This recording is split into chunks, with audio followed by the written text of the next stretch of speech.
2/3 of its members are of the same gender. If you're just joining us, we are waiting for business to commence this afternoon. That will happen in a couple of minutes from now. And we are looking at the order of business this afternoon. Another bill which is appearing on the order paper this afternoon is the Public Finance Management Amendment Bill. This particular bill, it had already been read for the first time, and a debate is expected for the second reading. The principal objective of this bill is to amend the Public Finance Management Act number 18 of 2012 so as to ensure smooth implementation of the act. The Deputy Speaker, Moses Chiboy, has stepped into the chambers ready to lead the conduct of business in the House this afternoon.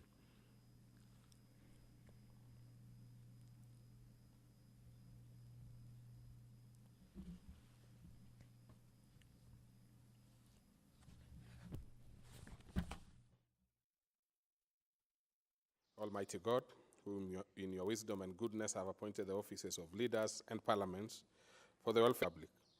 Let your blessings descend upon us here assembled, and grant that we treat and consider all matters that shall come under our deliberations in so just and faithful a manner as to promote your honor and glory, and to advance the peace, prosperity, and welfare of our country, and of those whose interests you've committed to our charge.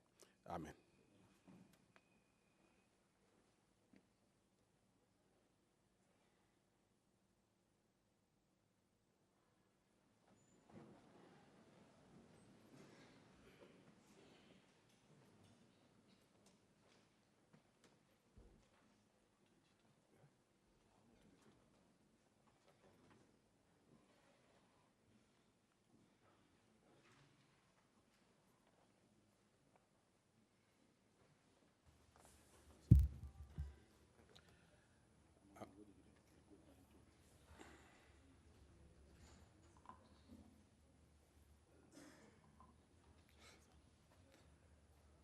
Honorable members, on the face value, we do not have the required quorum, and therefore I order the bell to be rung for 10 minutes.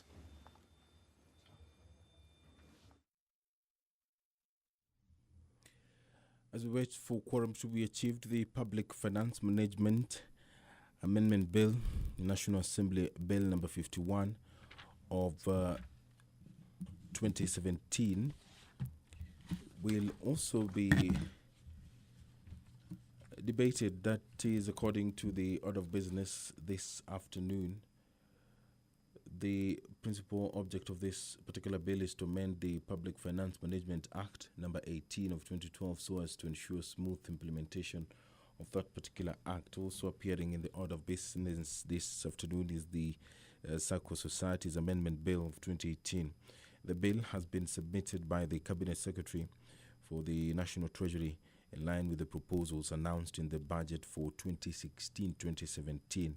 The object of this particular bill is to amend the Circle Societies Act of 2008 to provide for the registration and licensing of Circle Societies as deposit-taking savings and credit cooperatives.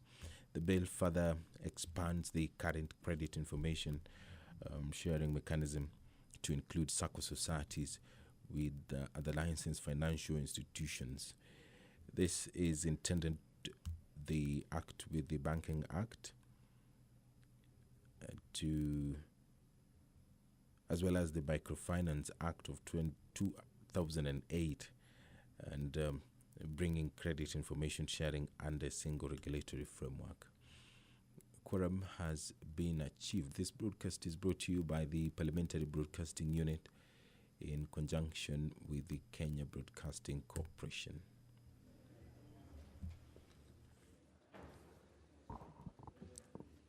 Order number 1, administration of oath. Order number 2, communication from the chair. Order number 3, messages. Order number 4, petitions. Order number 5, papers. on this one, I see the leader of Majority Party has something. Honorable Speaker, I beg to lay the following papers on the table of the House today, Wednesday, April 25th, 2018, afternoon sitting. Legal notice number 79 of 19th of April 2018 on exemption from expiry of legal notice number 86 of 2014 and legal notice number 44 of 2018 relating to interest and capital gains in respect of sovereign bonds issued outside Kenya by the national government pursuant to the Statutory Instrument Act number 23 of 2013, and 2, the annual report and financial statements of the Communication Authority of Kenya for the financial year 2016-2017.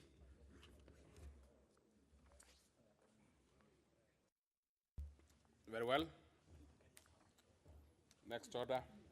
Order number 6, notices of motion. Order number 7, statements.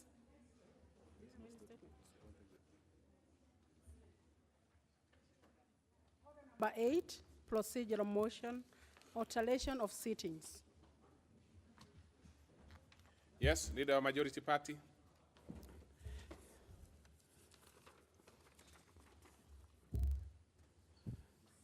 Honorable Speaker, I beg to move that pursuant to the provisions of Standing Order 28, subsection 4, the calendar of the Assembly, on the calendar of the Assembly, and notwithstanding the provisions of Standing Order 30, section 1, House hours of meeting, this House resolves to stay its morning sitting on Wednesday, May 2018, and 2, to hold morning sittings on Thursday, April 2018, and Thursday, May 3rd, 2018, commencing at 9:30 a.m.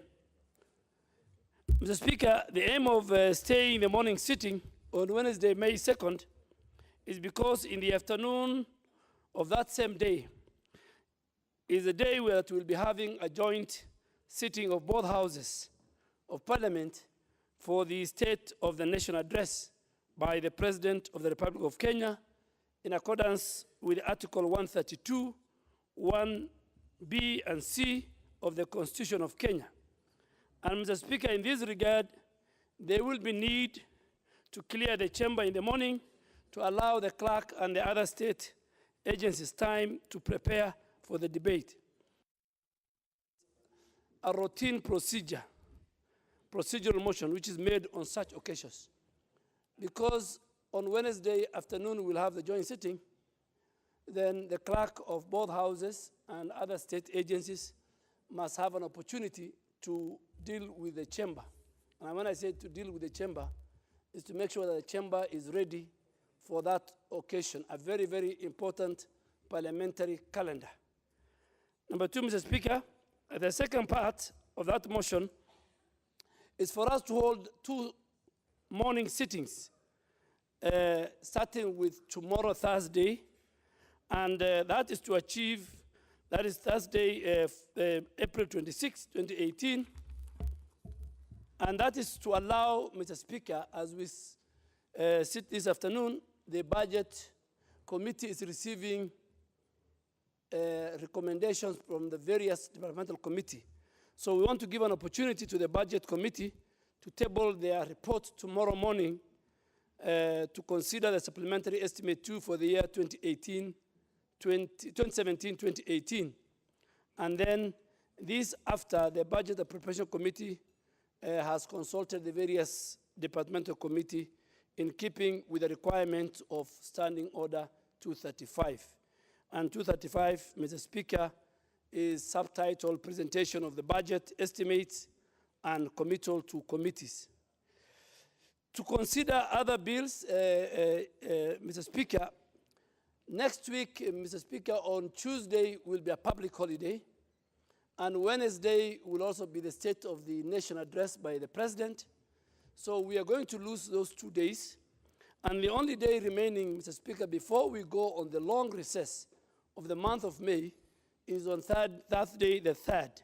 And that is why we felt that we have a sitting on Thursday the 3rd in the morning, one, to consider and complete the supplementary 2 appropriation bills at all the 3 stages. And secondly, to begin to discuss and House to note the state of the President's address to Parliament, which the standing orders obligates the House to deal with that matter the 3 consecutive sittings. So we can start on 3rd of Thursday morning and afternoon, and then also deal with the preparation supplementary 2 bills at all the 3 stages. And of course, Mr. Speaker, we want to use also tomorrow and next Thursday to finish with this bill called the Cybercrime Bill 2017, which is very, very important. So that as we go on recess, those people who use, and you see, Mr. Speaker, you have seen what happened to the, I don't know whether it's true, but what happened to the deputy governor of Kirinyaga? Mr. Speaker, it's unacceptable. I don't know why he just allowed some hooligans to ask him questions. He should have fought like a man. Yeah. Speaker, me, I was shocked. I was shocked. Yani some thugs are, some thugs.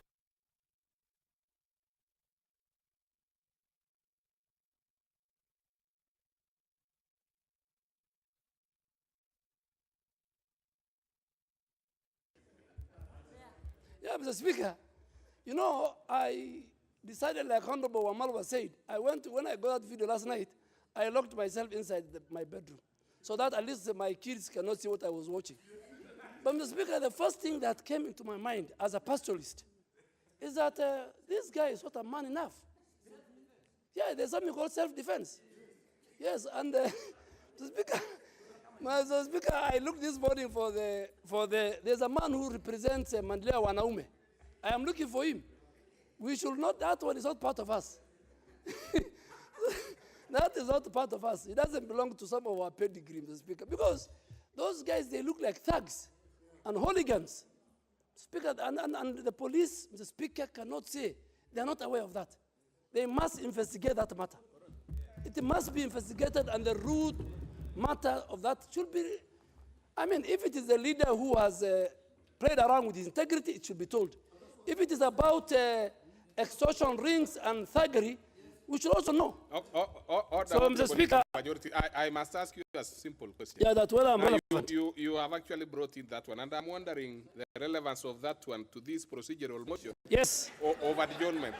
Mr. Speaker, Mr. Speaker, Mr. Speaker, I agree, because part of the procedure is to bring tomorrow afternoon the cybercrime bill.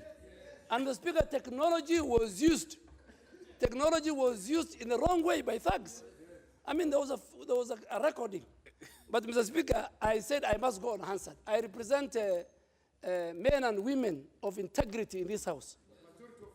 Yes, and majority of Kenya, Mr. Speaker.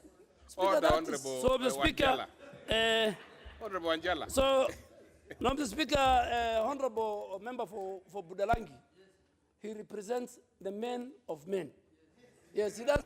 Thank you, Mr. Speaker. I asked the leader to second. Okay. Now that is a gentleman from Kakamega. Proceed. Thank you, Mr. Speaker, sir, and thank the majority leader for moving this procedural motion. I quickly second him because, Mr. Speaker, we had exhaustively discussed this. You have an issue there? What is it? Let's hear what the Iron Lady of Embu wants to Mr. Speaker, I just want to say that I also really felt for the deputy governor. And like all others, like the leader of government business, I felt that he should have fought back. You say you feel because that's what a man does, especially when you know your family is at stake, your leadership is at stake. You fight back. And if I was the one, I would have fought back, Mr. Speaker.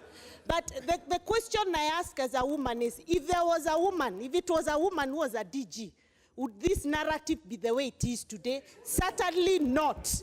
That's to show you the double standards that are put between men and Order, women leaders. Order, So- Honorable so- Barire, so- order. That is I can't do definitely- that. That's not what I do. That is definitely not a point of order. Yeah, It's definitely not a point of order. And I if it was, wanted to I would make a declare point, Mr. Speaker. It is not a point of order. It is probably making a point. Now, but what is it again, Honorable Mutavi, Kilonzo? What is it? What is it? I hope it's nothing to do with Kakamega again. Mr. Speaker, I was just wondering whether the chair is still with us, because the honorable member who stood on a point of order was totally, actually herself out of order, because the other member was second in a motion. And members are using opportunities, because the speaker is very kind. I agree They are with you. taking advantage of the position of the kindness of the speaker to bring the agendas. Yes, we have serious issues with the deputy governor for that place around to mention. Yeah, because the honorable member Cecily has an opportunity to bring a motion, and we deal with it here. I agree with you, Honorable Kilonzo. So let's allow the majority whip to finish seconding thank you, this Mr. particular Speaker, motion. for giving me the opportunity to second this procedural motion, and thank the majority leader for moving it. Mr. Speaker, we had exhaustively discussed this in House business, prepare for that day, because the current sitting space that we have in these chambers may not be enough. So it is important that we give the staff of Parliament to prepare for the afternoon session. Mr. Speaker, I don't want really to go on the side shows. You have seen how interesting the conference in Kakamega is attracting. But like our leader said, we are surprised because I was there yesterday, Mr. Speaker, and there is a lot of security in Kakamega town, and more specifically in Golf Hotel, where this action took place. Order. What is it, Honorable Amunyini?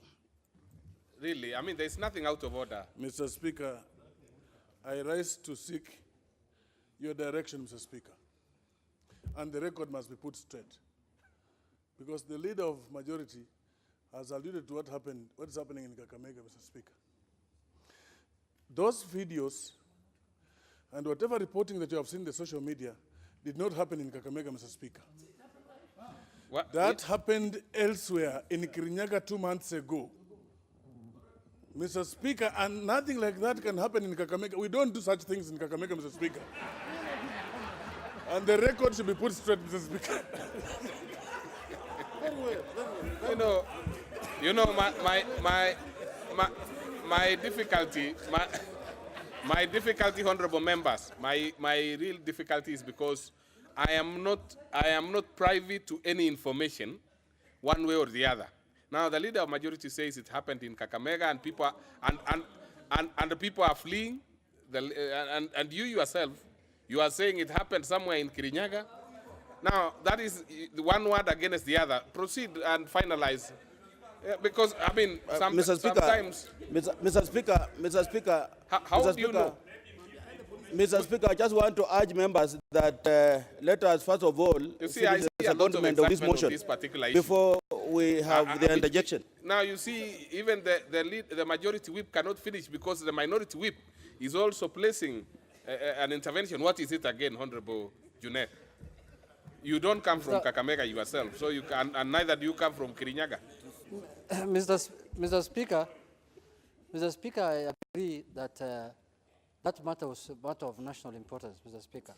What happened in Kakamega was extraordinary, Mr. Speaker. But I agree with Mheshimiwa Wamunyinyi, Mr. Speaker.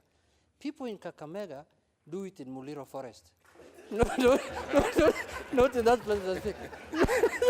Oh, that is completely frivolous. That's a frivolous point of order. Mr. Speaker. That is frivolous. Muliro Garden, Mr. Speaker.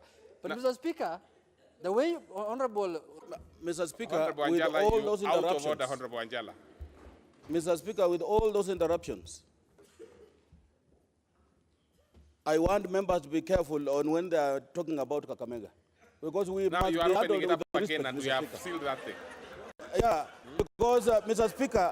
Speaker, even the tags, the video, the way it was recorded, the people who were talking in Kikuyu. And therefore, the people of Kakamega do not speak in Kikuyu. They speak Kiluya, or otherwise Kiswahili, if they wanted to communicate to... Just second the motion, Honorable. Mr. Speaker... Just second it. Before I just second, Mr. Speaker, we are the people of Kakamega County and Western in general. We are very disappointed with people who are bringing their own characters from outside there with the women. Even that lady was not a Luya, Mr. Speaker. And we don't want to... You are completely out of order. Foreign behaviors. Leader of majority. Foreign behaviors, we don't want to be brought in Kakamega. Mr. Speaker, I wish to second. No, Mr. Speaker, now... He's not interested, I see. Mr. Speaker, you need to to put both Honorable Wamunyinyi and Honorable my leader, Whip, out of order. Because, Mr. Speaker, they are giving information to the wrong forum. Speaker, the Parliament police is just 100 meters from here. The Whip is aware of the color and the tribe of that lady. The other leader has a lot of information to tell the police. He's even trying to threaten Honorable Junet not to speak his mind. Speaker, we're not talking about Kakamega, whether they do it in the forest or not. This one, they did it in a hotel, and he said it's in the golf course hotel. Now, what is it, Honorable Anjala? The majority leader is on a point of order himself. But what is it? But if it is going to be on this one, I'm going to take... Mr. Speaker, we must put this record straight, that Mr. Speaker, in Kakamega, we don't have thugs. Mr. Speaker, we are aware... You don't have what? We don't have thugs who will invade hotels, Mr. Speaker. Whatever was shown on the video was done in those places of Kirinyaga, and these people have been extorting governor money, deputy governor. Now deputy governor refused to give them more money. That is why they have exposed him, Mr. You are... I've already taken the mic from you, because that's definitely a frivolous point of order. And I am going to... Now let's get back to serious business, honorable members. Let's leave issues about Kakamega. Order members.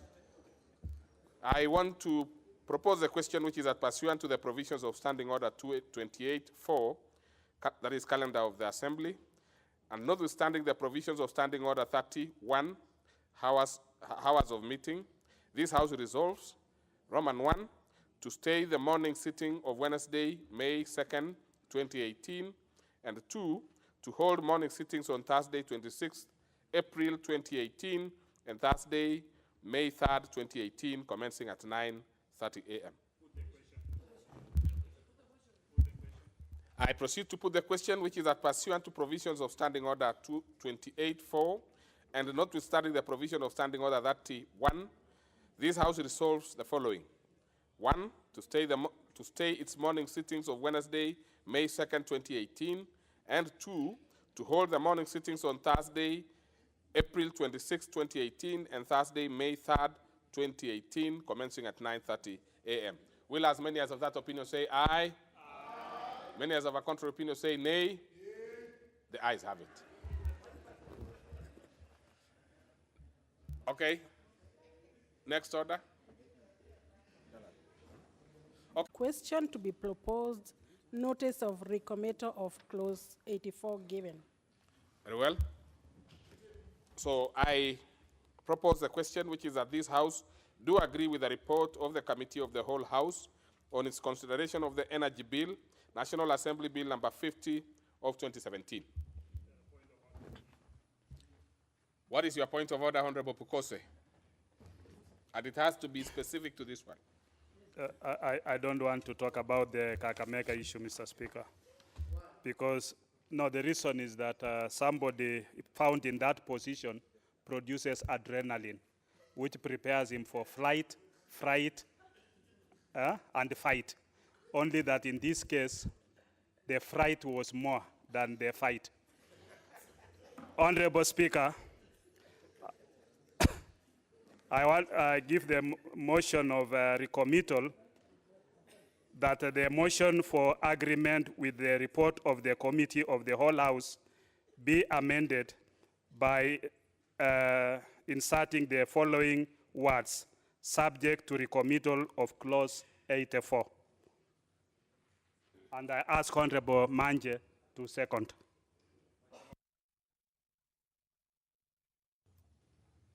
I second. Okay. So I propose the question, which is that the motion for agreement with the report of the Committee of the Whole House be amended by inserting the following words, subject to recommittal of clause 84. No member is interested in speaking to this? Okay, so I put the question, which is that the motion for agreement with the report of the Committee of the Whole House be amended by inciting the following words, subject to recommittal of clause 84. Will as many as of that opinion say aye? Aye. Many as of a contrary opinion say nay? The ayes have it.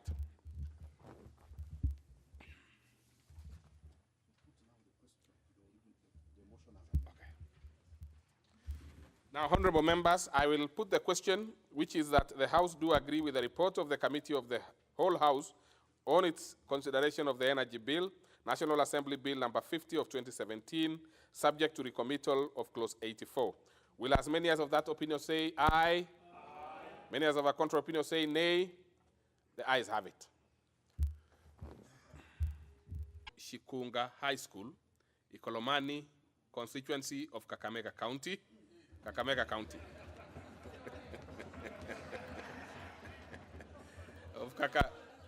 of Kakamega County. And I would also want to recognize students from St. Thomas Barnado's Children Home from Langata, Nairobi. And ordinary honorable members, we do not recognize individuals as much as is possible when they come to the speaker's gallery, but we took an exception because the member we had recognized before is a person living with a disability. And therefore, when they come here, really it is a good thing. And of course, with the able presence of nominee 001, well, it's something that we did as an exceptional circumstance. We normally recognize only dignitaries from especially other jurisdictions. Thank you. Order number 10, Committee of the Whole House.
Order, members, order. Those who are leaving the chamber, please do so with some decorum.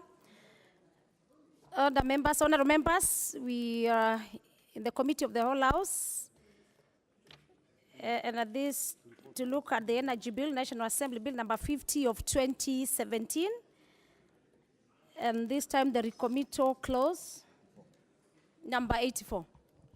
Clause 84. I propose a question which is that clause 84 be part of the bill. The mover, Chairperson.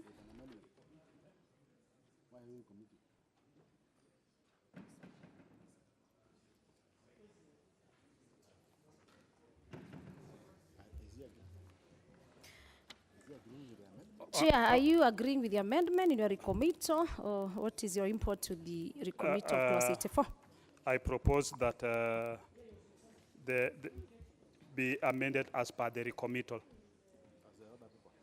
As per the recommittal or as per the order paper?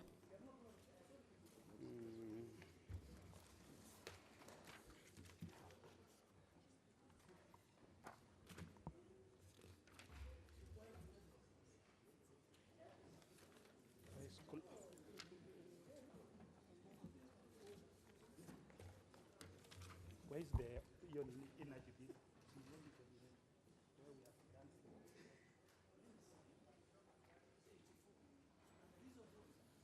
We wanted to delete the. We wanted to. Yes, yes, the mover, it's your recommittal, and maybe I can give you a justification, and this one is to sub-clause 3. You wanted to delete twice appearing in the provision, and B, it was about deleting the words concerning based on the extent of the investment in each county, but this time the motion was passed on the recommittal of the same clause. Honorable Chair, we want to delete the 10% that we had put and put it as 5%. And then we also intend to remove the capping that is there. So we are removing the capping so that it is 5% for the sub-county.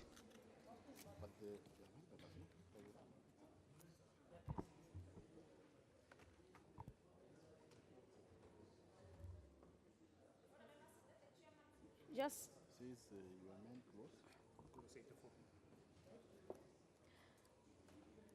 You're waiting for the chairman to give us the import of clause 84, which is on recommittal. On clause 84, Chair.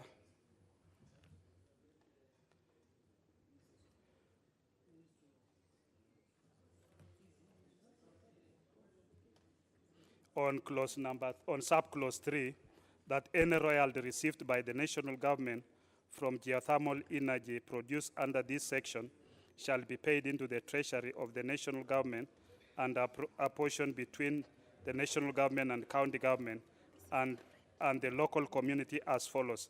The county government share shall be equivalent to 20% of their royalties. So that remains that. Now what we are deleting is provided that the amount allocated in accordance with this subsection shall not exceed twice the amount allocated to the county government by parliament in the financial year under consideration. So we are deleting provided. In the next one, Chair, the local community share shall be equivalent to the next one, provided that the amount allocated above shall not exceed 1/4 of the amount due to the county government by government in the financial year under consideration. So we are deleting the provided, and we are retaining the 5% and the 20%. You are retaining the 5%. Thank you for the explanation of the import of your recommittal. Honourable members, I propose a question which is as clause 84 be amended as proposed by the chair. I see no intervention to this. I put the question which is as clause 84 be amended as proposed by the chair. Will as members of this opinion say aye? And as members of contrary opinion say nay? The ayes have it. I put the question to the clause, which is at clause 84, as amended, be part of the bill. Will as members of this opinion say aye? And as members of contrary opinion say nay? The ayes have it.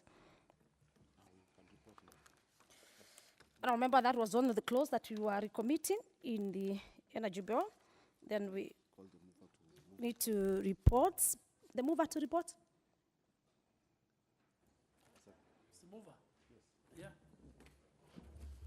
Yeah, you're moving. Honorable Chairperson, I beg to move that the committee do report to the House its consideration of the Energy Bill, National Assembly Bill number 50 of 2017, and its approval thereof with amendments.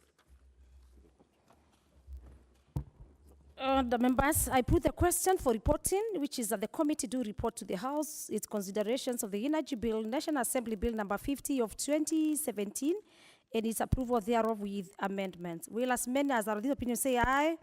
And as members of contrary opinion say nay, the ayes have it. Honorable members, we will move to bill on committee of the whole house, which is the Petroleum Exploration, Development and Production Bill, National Assembly Bill of number 48 of 2017. Clause 3. I propose the question which is at clause 3 be part of the bill. Chair?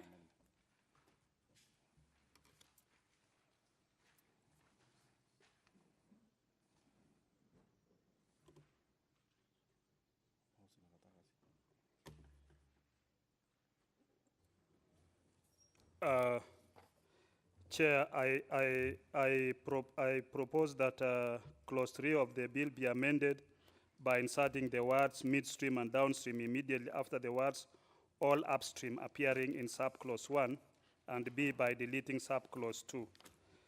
The justification, Chair, is that this is to align the bill with the amendments made to the Part 5 of the Energy Bill, which removed midstream and downstream petroleum from the Energy Bill and moved it to the Petroleum Bill as the anchoring bill for all petroleum operations. Thank you, honourable members. I propose the question. Next clause. Clause 4. I propose the question, which is at clause 4, be part of the bill. And maybe, Chair, you may not be able to read the whole. Maybe you can say as per the order paper, so that we move. I propose the amendment as per the order paper. And the explanation, Chair, is that this is also to align with the amendments made to Part 5 of the Energy Bill, just as the explanation that I'd given prior to that. Honourable members, I propose the question, which is at clause 4, be amended as proposed by the Chair. The Leader of Majority. Chair, I think to make it very clear, there was a number of sections that we deleted from the Energy Bill, which were referring to the Petroleum Bill. So all these are just to align it. So what we removed from the Energy Bill now is being brought back to the Petroleum Bill, where ideally they belong. Good explanation. I move to put the question, members, which is at clause 4, be amended as proposed by the Chair.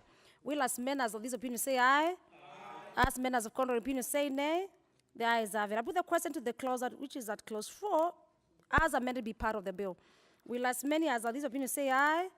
As members of contrary opinion say nay? The ayes have it. Next clause. Part 2 of the I propose the question which is at part 2 of the bill be part of the bill. Chair? Honorable Chair, I propose that the amendment be as the per order paper, and this is to align the bill with the amendments which had been made in the removal of Part 5 from the Energy Bill. Thank you. I propose the question which is at clause part 2 be amended as proposed by the Chair. I move to put the question which is at clause part 2 be amended as proposed by the Chair. Will as men as are of this opinion say aye? Aye. And as men as of contrary opinion say nay? The ayes have it. I put the question to the part which is at part 2 as amended be part of the bill. Will as many as are of this opinion say aye? Aye. And as men as of contrary opinion say nay? The ayes have it. Next clause. Clause 5. I propose the question which is at clause 5 be part of the bill. Amendment by the Chair. Honorable Chair, I propose that the amendments as per the order paper. In this case, we are deleting upstream. And this, Chair, is part of the just aligning it as per the initial explanation for the removal of Part 5. As per the initial. I propose the question which is at clause 5 be amended as proposed by the Chair. No interest. I put the question which is at clause 5 be amended as proposed by the Chair. Will as many as are of this opinion say aye? Aye. As many as of contrary opinion say nay? The ayes have it. I put the question to clause 5 which is at clause 5 as amended be part of the bill. Will as many as are of this opinion say aye? Aye. As many as of contrary opinion say nay? The ayes have it. Next clause. Clause 6. I propose the question which is at clause 6 be part of the bill. There is an amendment, Chair. Chair, I propose the amendment as per the order paper, And this is where we are deleting the word upstream. Chair, this is still to align the bill with the amendments made to the Part 5 of the Energy Bill, which remove midstream and downstream from petroleum from the Energy Bill and moved it to the Petroleum Bill as the anchoring bill for all petroleum operations. I propose the question, which is as clause 6, be amended as proposed by the chair. No interest to this, and I put the question, which is at clause 6, be amended as proposed by the chair. Members will, as members of this opinion, say aye. And as members of contrary opinion, say nay. The ayes have it. I put the question to the clause, which is at clause 6, as amended be part of the bill. Will, as members of this opinion, say aye. And as members of contrary opinion, say nay. The ayes have it. Next clause. Clause 7. I propose the question, which is at clause 7, be part of the bill. An amendment by the chair. Honorable Chair, I propose the amendment as per the order paper. And the explanation is the same as what I've given to Part 6, Chair, Clause 6. And this will affect all to up to Clause 9, Chair. I propose the question, which is at clause 7, be amended as proposed by the Honorable Chair. I put the question, which is at clause 6, be amended as proposed by the chair. Will, as members are of the opinion, say aye. And as members of contrary opinion, say nay. The ayes have it. I put the question to the clause, which is at clause 7, as amended be part of the bill. Will, as members are of the opinion, say aye. And as members of contrary opinion, say nay. The ayes have it. Next clause. Clause 8. I propose the question, which is at clause 8, be part of the bill. There's an amendment, Chair. The amendment is per the order paper, Chair, and I've given explanation which covers up to Clause 9. I propose the question, which is at clause 8, be amended as proposed by the chair. I put the question, which is at clause 8, be amended as proposed by the chair. Will, as members are of this opinion, say aye. And as members of contrary opinion, say nay. The ayes have it. I put the question to the clause, which is at clause 8, as amended, be part of the bill. As many as are assumed opinion, say aye. As many as of contrary opinion, say nay. The ayes have it. Next clause. Clause 9. Clause 5, there was an amendment by Honorable Osoti, and also at clause 7. I don't know how we have dealt with these amendments, Madam Thank you. Thank you, Honorable Washiali. You are very observant. From where I sit, it's good to report to the House and to you that the Honorable Osoti dropped his amendment. So we are sorted. Actually, all his amended were dropped. Yes, and thank you for being observant, Chair. So we are in clause 9. I propose a question, which is that clause 9 be part of the bill. Chair. Honorable Chair, I propose the amendments as per the order, and I had already given the explanation. I propose a question, which is that clause 9 be amended as proposed by the chair. I move to put the question, which is at clause 9, be amended as proposed by the chair. Will, as many as are of this opinion, say aye. Aye. As many as of contrary opinion, say nay. The ayes have it. I put the question to the clause, which is at clause 9, as amended, be part of the bill. As many as of this opinion, say aye. As many as of contrary opinion, say nay. The ayes have it. Clauses 10, 11, 12, and 13. Honourable members, I propose a question, which is at clauses 10, 11, 12, and 13 be part of the bill. There are no amendments to this, and I move to put the question, which is at clauses 10, 11, 12, and 13 be part of the bill. Will, as many as are of this opinion, say aye. As many as of contrary opinion, say nay. The ayes have it. Next clause. Clause 14. I propose a question, which is at clause 14 be part of the bill. We have an amendment by the chair.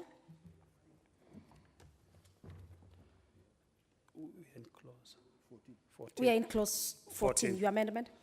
Honorable Chair, I propose the amendment as per the order paper, and this is to align the bill with the amendments made to the Energy Bill, which created a single regulator to deal with the energy and petroleum matters.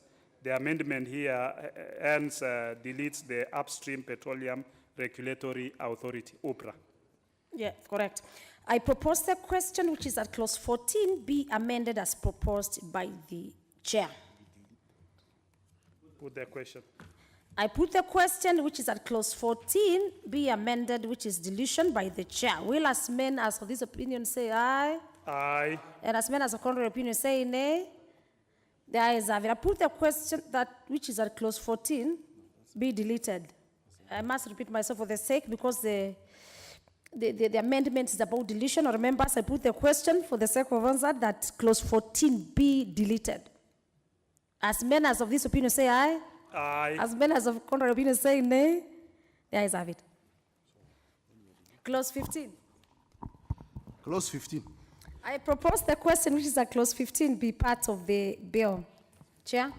Honorable Chair, I propose the amendment as per the order paper. And Chair, these deletements are going to happen from clause 14 all the way to clause 40. And this is in line with where we are creating a single regulator and deleting OPRA, the the upstream petroleum authority. I propose the question which is at clause 15 be deleted. As many as this opinion say aye. As many as of contrary opinion say nay. The ayes have it. Next clause. Clause 16. I propose the question which is at clause 16 be amended as proposed by the chair. Honorable Chair, I propose as per the order paper, and I've given the Which is explanation. deletion. I put the question which is clause 16 be deleted. Will as many as of this opinion say aye? Aye. As many as of contrary opinion say nay? The ayes have it. Next clause. Clause 17. I propose the question which is that clause 17 be amended as proposed by the chair. Honorable Chair, I propose the amendment as per the order paper, and this is to align with the single regulator. I propose the question which is at clause 17 be deleted. I put the question which is at clause 17 be deleted. As many as of this opinion say aye. Aye. As many as deleted as proposed by the chair. I move to put the question which is at clause 18 be deleted. Will as many as of this opinion say aye? Aye. As many as of contrary opinion say nay? The ayes have it. Next clause. Clause 19. I propose a question, members, which is at clause 19 be part of the bill. There is an amendment by the chair. Honorable Chair, I propose the amendment on clause 19 as per the order paper, and this is to align the bill to have a single regulator. I propose the question which is at clause 19 be deleted as proposed by the chair. I put the question which is at clause 19 be deleted. As many as of this opinion say aye. Aye. And as many as opinion say nay, the ayes have it. Next clause. Clause 20. I propose the question which is at clause 20 be part of the bill. Chair. Honorable Chair, I propose the amendment as per the order paper, and this is to align the bill with the amendments made to the energy bill, which created a single regulator. Which is a deletion. Yes. Members, I propose the question which is at clause 20 be amended, which is deletion as per the chair. I put the question which is at clause 20 be deleted. Will as many as of this opinion say aye? Aye. And as many as of contrary opinion say nay? The ayes have it. Next clause. Clause 21. I propose the question which is at clause 21 be part of the bill. Chair. Honorable Chair, I propose the amendment as per the order paper, and this to align the bill with the amendments made to the energy bill, which created a single regulator. It's a deletion. Other members, I propose the question that clause 21 be amended, deletion by as proposed by the chair. I move to put the question, which is at clause 21, be deleted. Will as many as of this opinion say aye? Aye. And as many as of contrary opinion say nay? The ayes have it. Next clause. Clause 22. I propose the question, which is at clause 22, be part of the bill. Chair. Honorable Chair, I move that the clause 22 be amended as per the order paper, and this is to align the bill with the amendments made to the energy bill that created a single regulator. I propose the question, which is at clause 22, be amended, and which is deletion of the clause as proposed by the chair. I put the question, which is at clause 22, be deleted. Will as many as of this opinion say aye? Aye. As many as of contrary opinion say nay? The ayes have it. Clause 23. I propose the question, which is at clause 23, be part of the bill. Chair. Honorable Chair, I propose that the amendment be as per the order paper, and this is still to align the bill with the amendments made to the energy bill, which created a single regulator. Yes, you just go to record and say you are deleting for the blah, blah. Yes. Yeah, just so short. Honorable members, it's a deletion, and I propose a question which is at clause 23 be amended deletion as proposed by the chair. I move to put the question which is at clause 23 be deleted. As many as of this opinion say aye. Aye. As many as of contrary opinion say nay. The ayes have it. Clause 24. I propose a question that clause 24 be part of the bill. Chair. Honorable Chair, this is, as per the order paper, this is a deletion, and is to align the bill. I propose a question which is at clause 24 be amended as proposed by the chair. Put the question. I move to put the question which is at clause 24 be deleted. As many as of the opinion say aye. Aye. As many as of contrary opinion say nay. The ayes have it. Clause 25. I propose a question which is at clause 25 be part of the bill. Chair. Honorable Chair, I propose the amendment as per the order paper. This is a deletion, and it's basically to align the bill. I propose a question that clause 25 be amended as proposed by the chair. I move to put the question that clause 25 be deleted. As many as of this opinion say aye. Aye. As many as of contrary opinion say nay. The ayes have it. Let's close. Clause 26. I propose a question which is clause 26 be part of the bill. Honorable Chair, I propose that it be deleted as per the order paper, and this is to align the bill with the energy bill that created a single regulator. I propose a question that clause 27 be deleted as proposed by the chair. I put a question which is at clause 27 be deleted. As many as the opinion say aye. Aye. As many as the contrary opinion say nay. The ayes have it. Next. Clause 28. I propose a question which is at clause 28 be part of the bill. Chair. Honorable Chair, I propose that clause 28 be deleted as per the order paper, and this is basically to align the bill. I propose a question which is at clause 28 be deleted as proposed by the chair. I put the question which is at clause 28 be deleted. As many as of this opinion say aye. Aye. As many as the contrary opinion say nay. The ayes have it. Let's close. Clause 29. Chair. I propose before the chair. I propose the question which is at clause 29 be part of the bill. Chair. Honorable Chair, I propose that clause 29 be deleted as per the order paper, and this is to align the bill with the amendments I made. propose the question the clause 29 be deleted as proposed by the chair. Put the I move question. to put the question which is at clause 29 be deleted. As many as of this opinion say aye. Aye. As many as the contrary opinion say nay. The ayes have it. Let's close. Clause 30. I propose the question that clause 30 be part of the bill. Chair. Honorable Chair, I propose that clause 30 be deleted as per the order paper, and this is to align the bill. I propose the question that clause 30 be deleted as proposed by the chair. I put the question with that clause 30 be deleted. As many as the opinion say aye. Aye. And as many as the contrary opinion say nay. The ayes have it. Next. Clause 31. I propose the question that clause 31 be part of the bill. Honorable Chair, I propose that clause 31 be deleted as per the order paper, and this is just to align. Again, to align.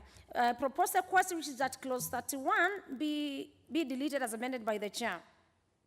I move to put the question which is that clause 31 be deleted. As many as of this opinion say aye. Aye. As many as of contrary opinion say nay. The ayes have it. Next clause. Clause 32. I propose the question which is that clause 32 be part of the bill. Honorable Chair, I propose that clause 32 be deleted as per the order paper, and this is also to align it. I propose a question which is that clause 32 be deleted as proposed by the chair.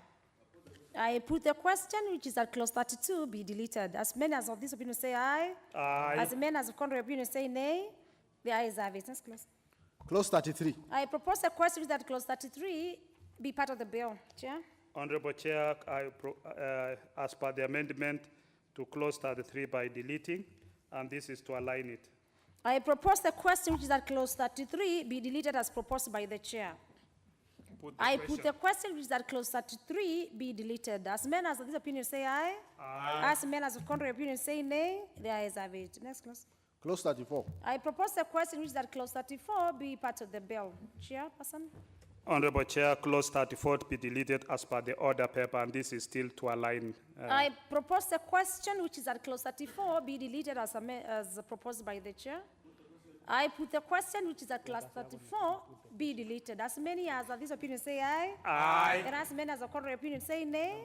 The ayes have it. Clause 35. I propose the question, which is at clause 35, be part of the bill. Chair?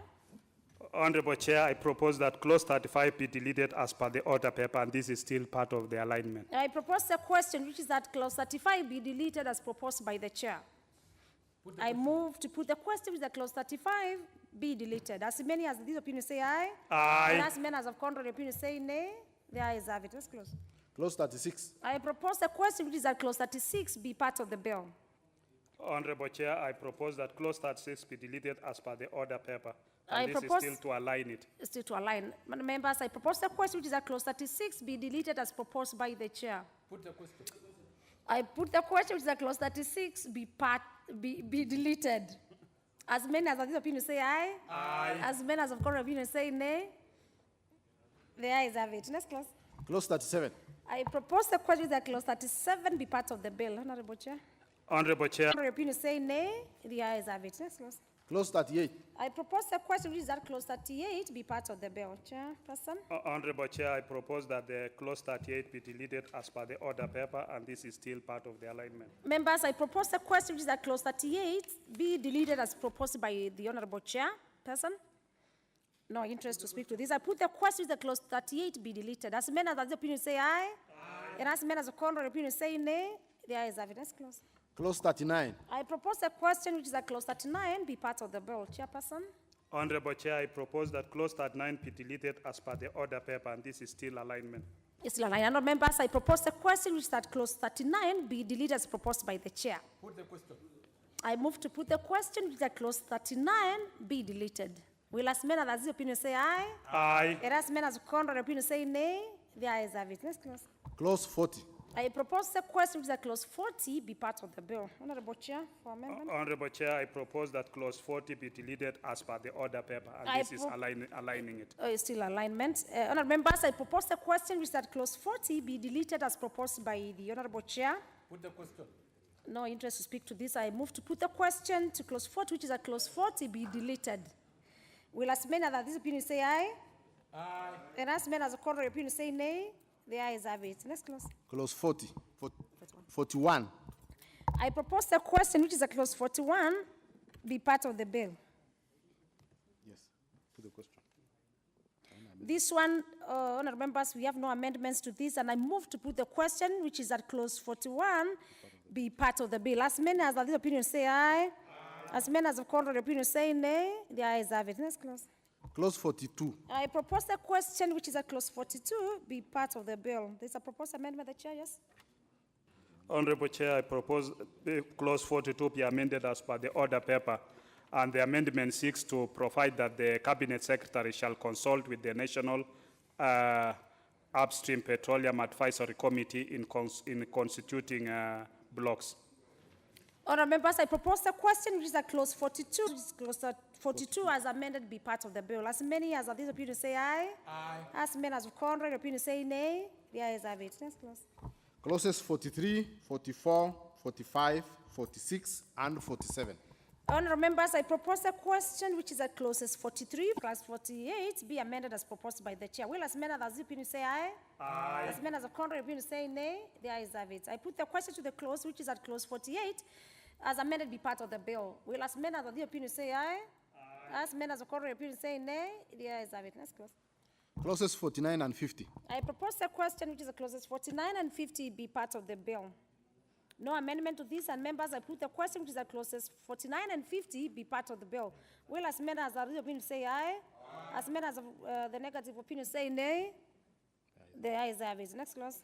Clause 51. Clause 51. I propose the question, which is at clause 51, be part of the bill. There's an amendment by the chair. He's doing some consultation.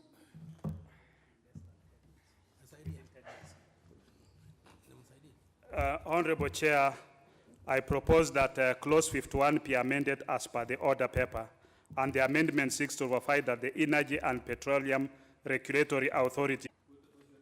Put the question, which is at clause 51, be amended as proposed by the chair. Will as many as are this opinion say aye? Aye. And as many as the contrary opinion say nay? The ayes have it. I put the question to the clause 51 as amended, be part of the bill. As many as this opinion say aye. Aye. As many as of contrary opinion say nay. The ayes have it. Next. Clauses 52, 53, 54, 55, 56, 57, 58, 59, 60, 61, 62, 63, 64, 65, and 66. Honourable members, I propose the question which is the clauses 52, 53, 54, 55, 56, 57, 58, 59, 60, 61, 62, 63, 64, 65, and 66 be part of the bill.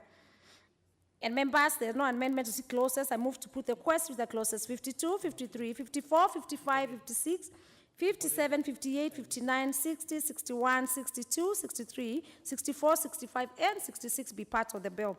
Will as many as are of the opinion say aye? Aye. As many as of contrary opinion say nay? The ayes have it. Next clause. Clause 67. I propose the question which is a clause 67 be part of the bill. Is an amendment, Chair? Honorable Chair, I propose that clause 67 be amended as per the order paper. Chair, the amendment seeks to include representatives of a county government in the management of the decommissioning fund, which is in line with the function of county government as set out in the fourth schedule to our constitution. I propose the question that clause 67 be amended as proposed by the chair, honourable members. I move to put the question which that clause 67 be amended as proposed by the chair. Will as many as the opinion say aye? Aye. And as many as the contrary opinion say nay? The ayes have it. I put the question to the clause which is the clause 67 as amended be part of the bill. As many as the opinion say aye? Aye. As many as the contrary opinion say nay? The ayes have it. Clauses 68, 69, 70, 71, 72, 73, 74, 75, and 76. Honourable members, I propose the question which is that clauses 68, 69, 70, 71, 72, 73, 74, 75, and 76 be part of the bill. I move to, there are no amendments to these members, and I move to put the question, which is at clauses 68, 69, 70, 71, 72, 73, 74, 75, and 76 be part of the bill. Will as many as are of this opinion say aye? Aye. And as many as of a contrary opinion say nay? The ayes have it. Next. Clause 77. I propose the question, which is that clause 77 be part of the bill. There's an amendment, Chair. Honorable Chair, I move that clause 77 be amended as per the order paper. The amendment here seeks to enlarge the scope of the local content plans to include, among others, transport and security services. Thank you. I move to propose the question, members, which is at clause 77, be amended as proposed by the chair. No interest to this, and I move to put the question, which is at clause 77, be amended as proposed by the chair. Will as many as are of this opinion say aye? Aye. And as many as of contrary opinion say nay? The ayes have it. I move to put the question to clause 77, which is that clause 77 as amended be part of the bill. As many as of this opinion say aye? Aye. As many as of contrary opinion say nay? The ayes have it. Next clause. Clauses 78, 79, 80, 81, 82, 83, and 84. And members, I propose the question with the clauses 78, 79, 80, 81, 82, 83, and 84 of the bill be parts of the bill. No amendments to this, and I move to put the question, which is at clauses 78, 79, 80, 81, 82, 83, and 84 be part of the bill. Will as many as are of this opinion say aye? Aye. As many as of contrary opinion say nay? The ayes have it. Next clause. Clause 85. I propose the question, which is at clause 85 be part of the bill.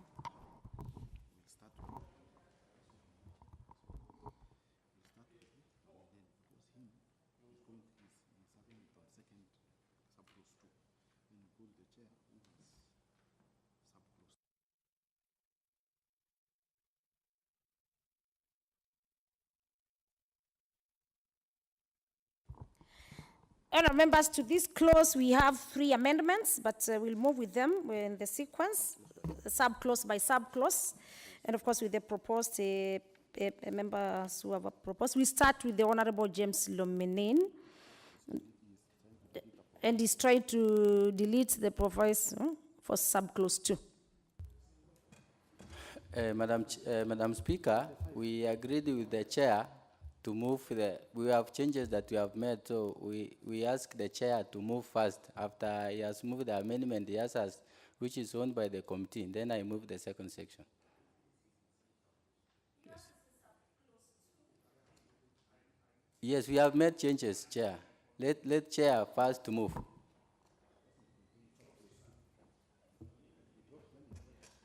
You either drop it, let's have some consultation, because now you've consulted with the chair and it's not in our order paper. Maybe you can consult with the chair. Either you drop yours, and let's check what the chair has to say to that, Honorable Lomenen, because you are in record saying that you consulted with the chair.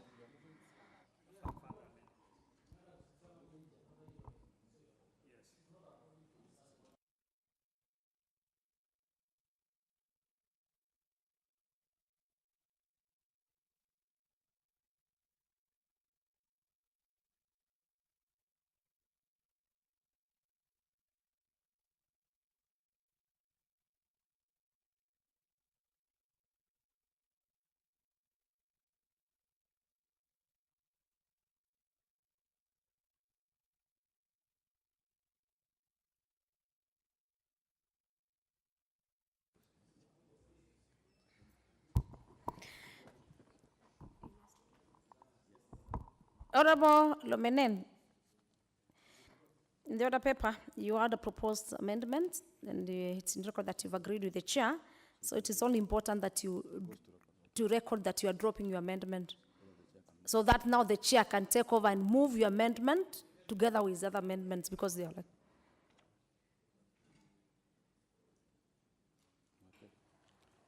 Madam Speaker, we had agreed in one section of deletion of the provisos, but in percentages, Madam Speaker, I have a different amendment on percentages of the revenue. How do we deal with that, Madam Speaker?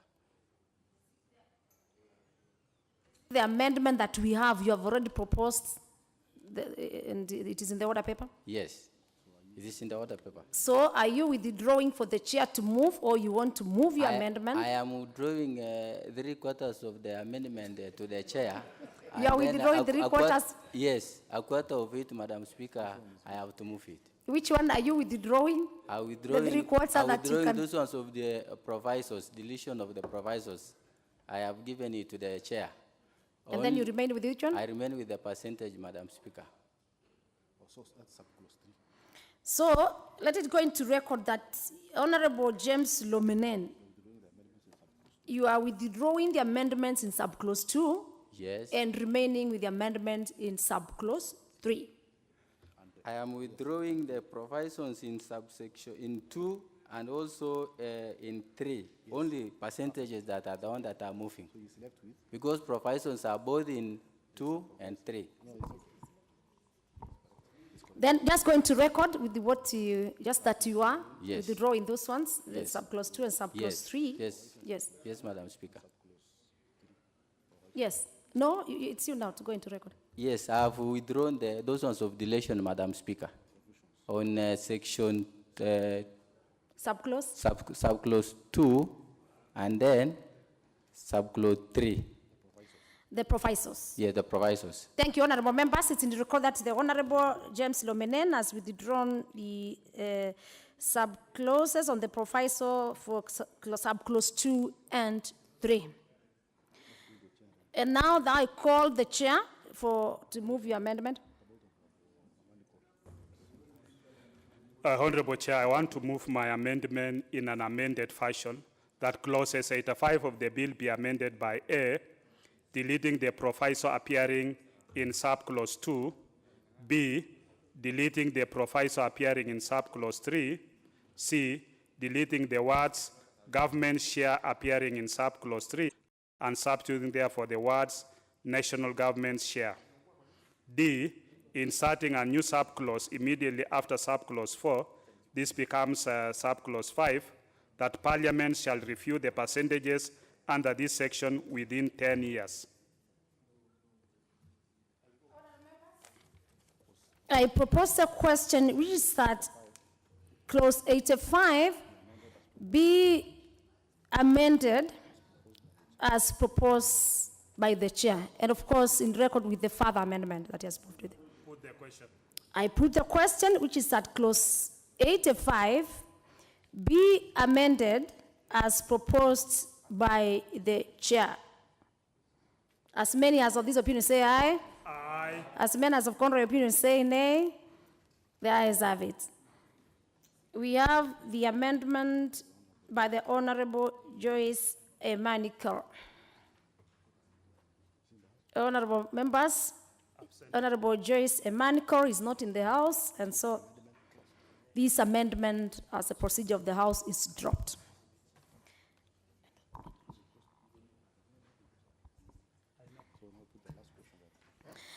Honorable members, now I move to put the question to the clause, which is that clause 85, as amended, be part of the bill. Will as many as are of opinion say aye? As many as of contrary opinion say nay? The ayes have it. Next clause. Clause 86. Members, I propose a question that clause 86 be part of the bill. There's no amendment to this, and I move to put the question to that clause 86 be part of the bill. Will as many as are of the opinion say aye? As many as of contrary opinion say nay? The ayes have it. Next clause. Clause 87. I propose a question which that clause 87 be part of the bill. Members, there's an amendment by the chair. Honorable Chair, I propose that clause 87 be amended as per the order paper. The amendment seeks to provide that a person contracted by a contractor to manage disposal of waste arising out of petroleum operations shall not carry out those activities without being registered by the national government and other relevant entities. I propose a question which is that clause 87 be amended and proposed by the chair. No interest to speak to these on members. I put the question which is that clause 87 be amended as proposed by the chair. Will as many as are of this opinion say aye? As many as of contrary opinion say nay? The ayes have it. I put the question to the clause which is that clause 87 as amended be part of the bill. As many as are of this opinion say aye? As many as of contrary opinion say nay? The ayes have it. Next clause. Clauses 88, 89, 90, 91, 92, 93, and 94. Members, I propose the question which is the clauses 88, 89, 90, 91, 92, 93, and 94 be part of the bill. Again, there are no amendments to this, and I move to put the question which is the clauses 88, 89, 90, 91, 92, 93, and 94 be part of the bill. Will as many as are of this opinion say aye?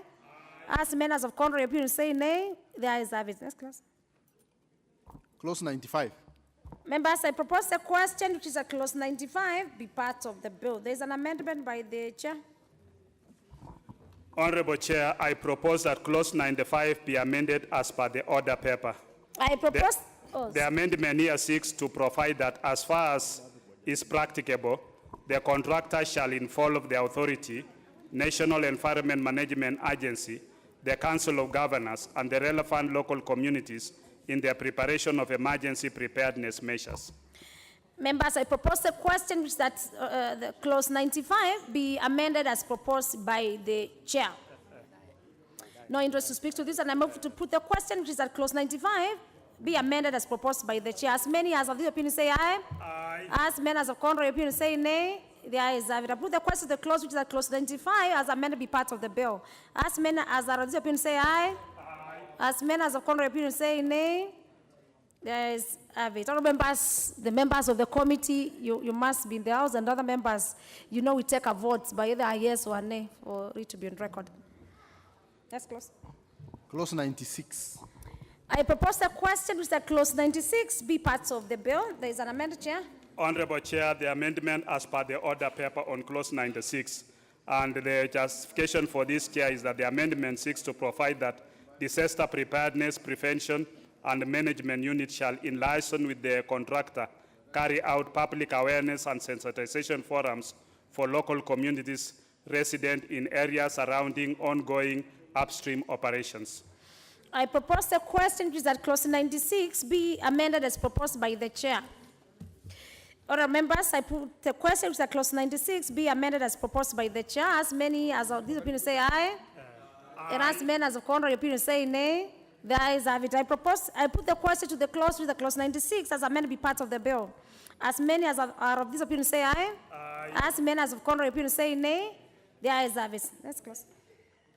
Clauses 97, 98, and 99.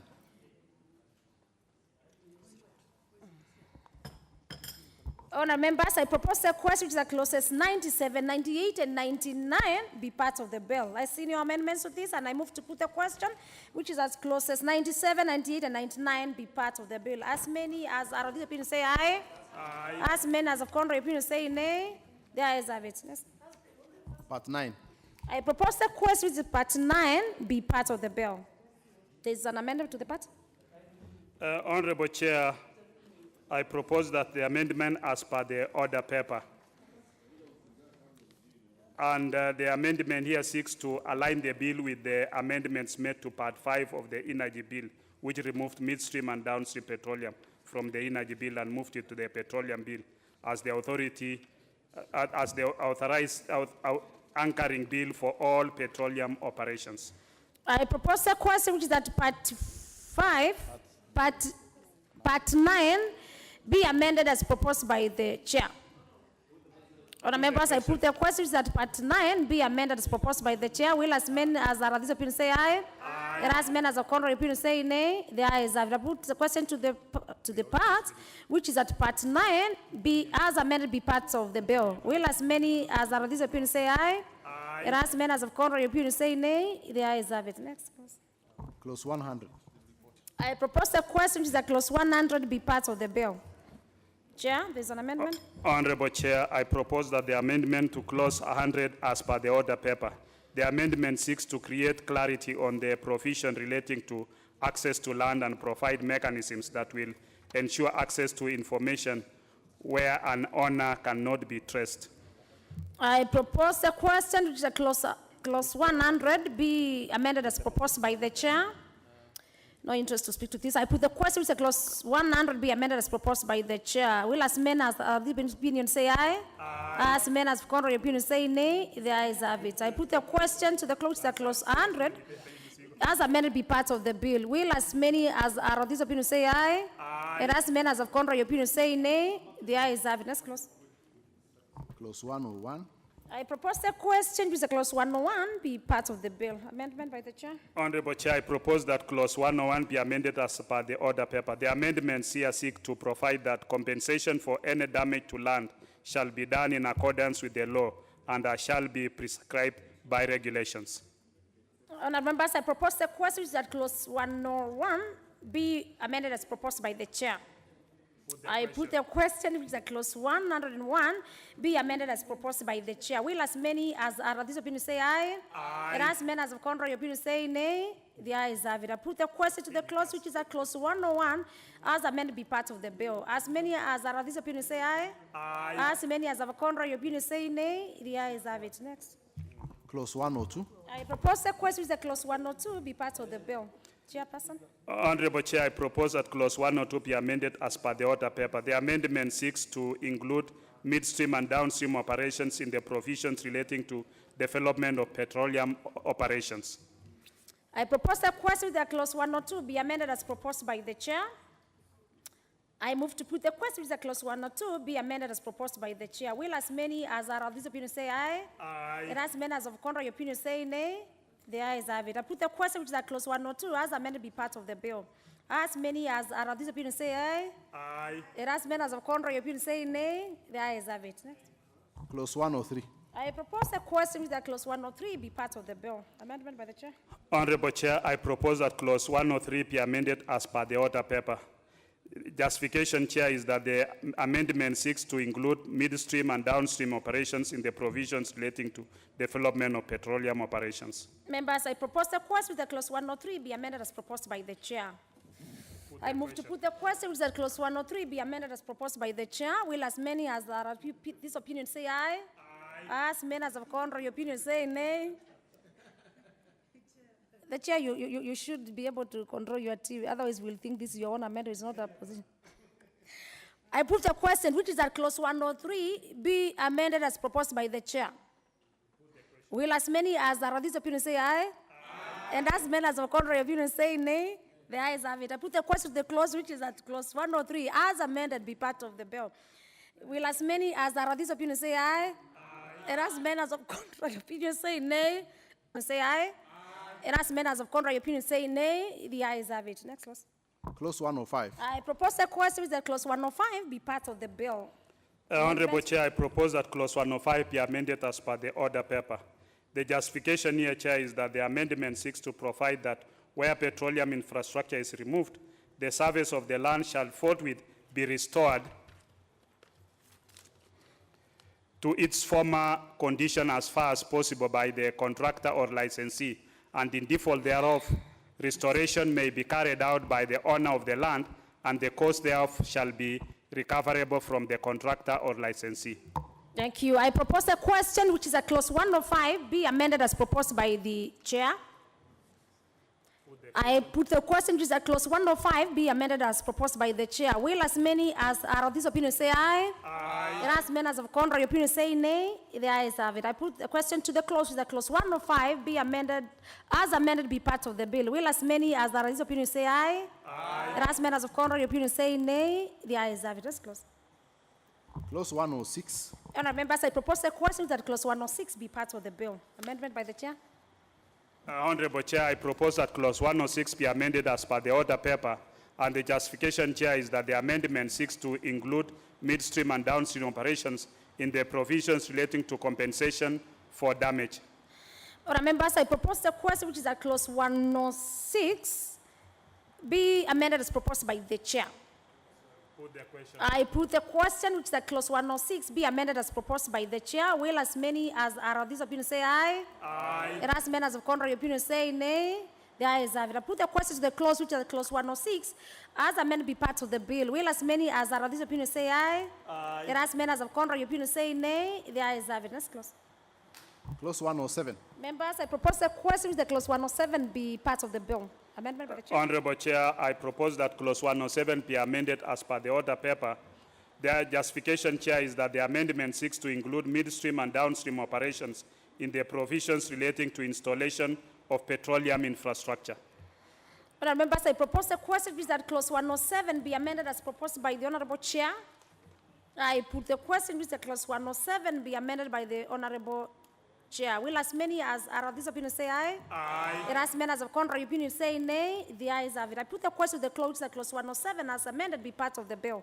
As many as are of this opinion say aye? Aye. And as many as of contrary opinion say nay? The ayes have it. Let's close.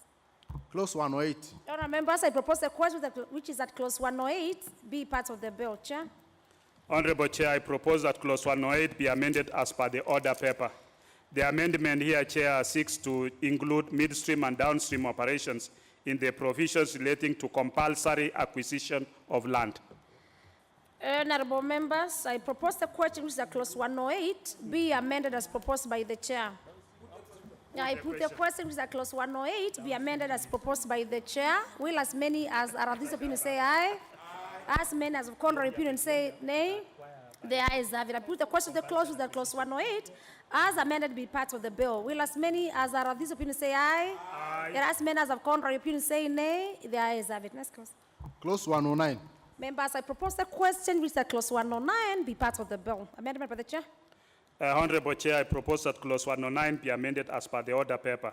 Chair, the amendment here seeks to create clarity on the jurisdiction of the tribunal.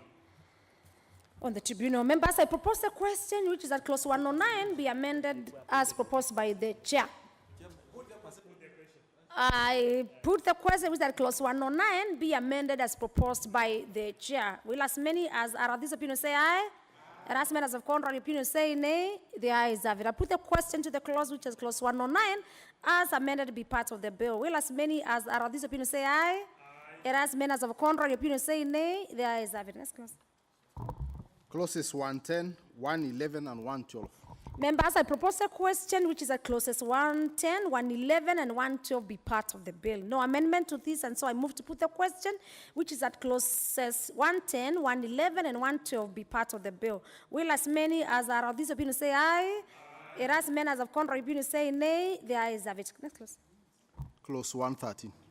Members, I propose the question which is at clause 113 be part of the bill. Amendment by the chair. Honorable Chair, I propose that clause 113 be amended as per the order paper. The justification here, Chair, is that the amendment seeks to amend the provision on economic crimes to remove ambiguity on what offenses constitute economic crimes. Members, I propose the question which is at clause 113 be amended as proposed by the chair. Put the question. I put the question, and members, which is at the clause 113 be amended as proposed by the chair. Will as many as are of this opinion say aye? Aye. And as many as of contrary opinion say nay? The ayes have it. I put the question to the clause 113 as amended be part of the bill. Will as many as are of this opinion say aye? Aye. And as many as of contrary opinion say nay? The ayes have it. Let's close. Clauses 114, 115, 116, 117, and 118. Honourable members, I propose a question which are clauses 114, 115, 116, 117, and 118 be part of the bill. And again, I see no amendment to this clause. I move to put the question with the clause 114, 115, 116, 117, and 118 be part of the bill. Will as many as are of this opinion say aye? And as many as of contrary opinion say nay? The ayes have it. Next clause. Clause 119. Members, I propose a question which that clause 119 be part of the bill. We have an amendment by the chair. Honorable Chair, I propose that clause 119 be amended as per the order paper. Justification here, Chair, is that the amendment seeks to provide additional matters that may be prescribed by the Cabinet Secretary. Members, I propose a question which that clause 119 be amended as proposed by the chairperson.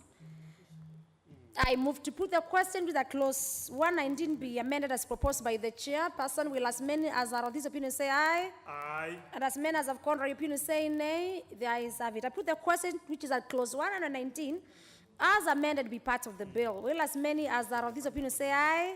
Aye. And as many as of contrary opinion say nay? The ayes have it. Next clause. Clause 120. Honourable members, I propose a question which is a clause 120 be part of the bill. We have an amendment by the chairperson. Honorable Chair, I propose that clause 120 be amended as per the order paper. The justification here is that the amendment seeks to provide clarity on the transitional provisions. I propose a question which is at clause 120 be amended as proposed by the chair. Members, I put the question which is at clause 120 be amended by as proposed by the chair. Will as many as are of this opinion say aye? Aye. And as many as of contrary opinion say nay? The ayes have it. I put the question to the clause which is at clause 120 as amended be part of the bill. Will as many as are of this opinion say aye? Aye. And as many as of contrary opinion say nay? The ayes have it. Next. Honourable members, we are now moving to new clauses.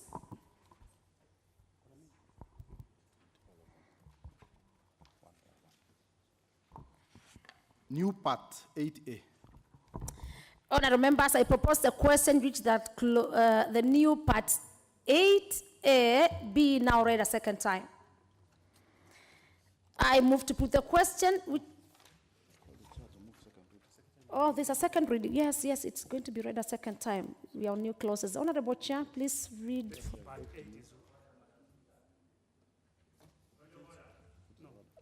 Point of order by Honourable Church Uganya. You cannot speak on behalf of another member. Now, let's hear what is out of order by the Honourable Lamanen. Just hold on, Chair. Madam Speaker, you remember when I was dropping my amendments, I dropped the section on provisos only. I did not drop the section on the percentages, Madam Speaker, and it was in record, section clause 85. So I have not been given an opportunity to move that amendment.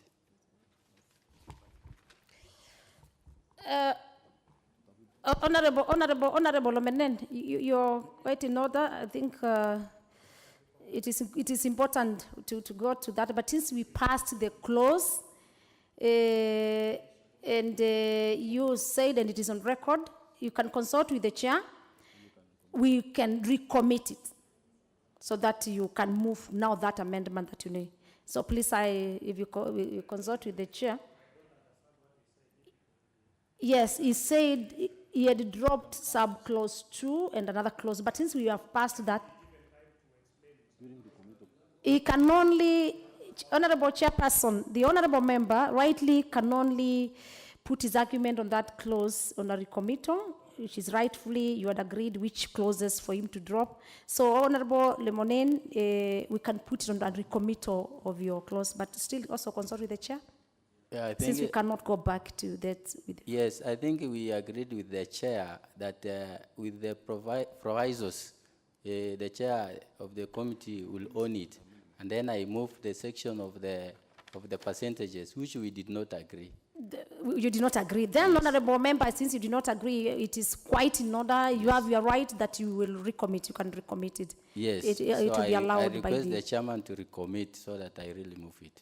Yes. Yes. Yeah, okay, you'll be given the procedure for recommittal. Yes. Honorable Omenen. Yes. And thank you. Okay. Now we are on new parts. Part 8A. The chair, mover, you move the second reading. And maybe I can guide you that new clause, new part 8A, now be read a second time. I move that new part 8A be read a second time as per the order paper, and ask Honorable Lomenen to second. Honorable Lomenen. Honorable Faith to second. Honorable Faith, for you to second. Give her the mic.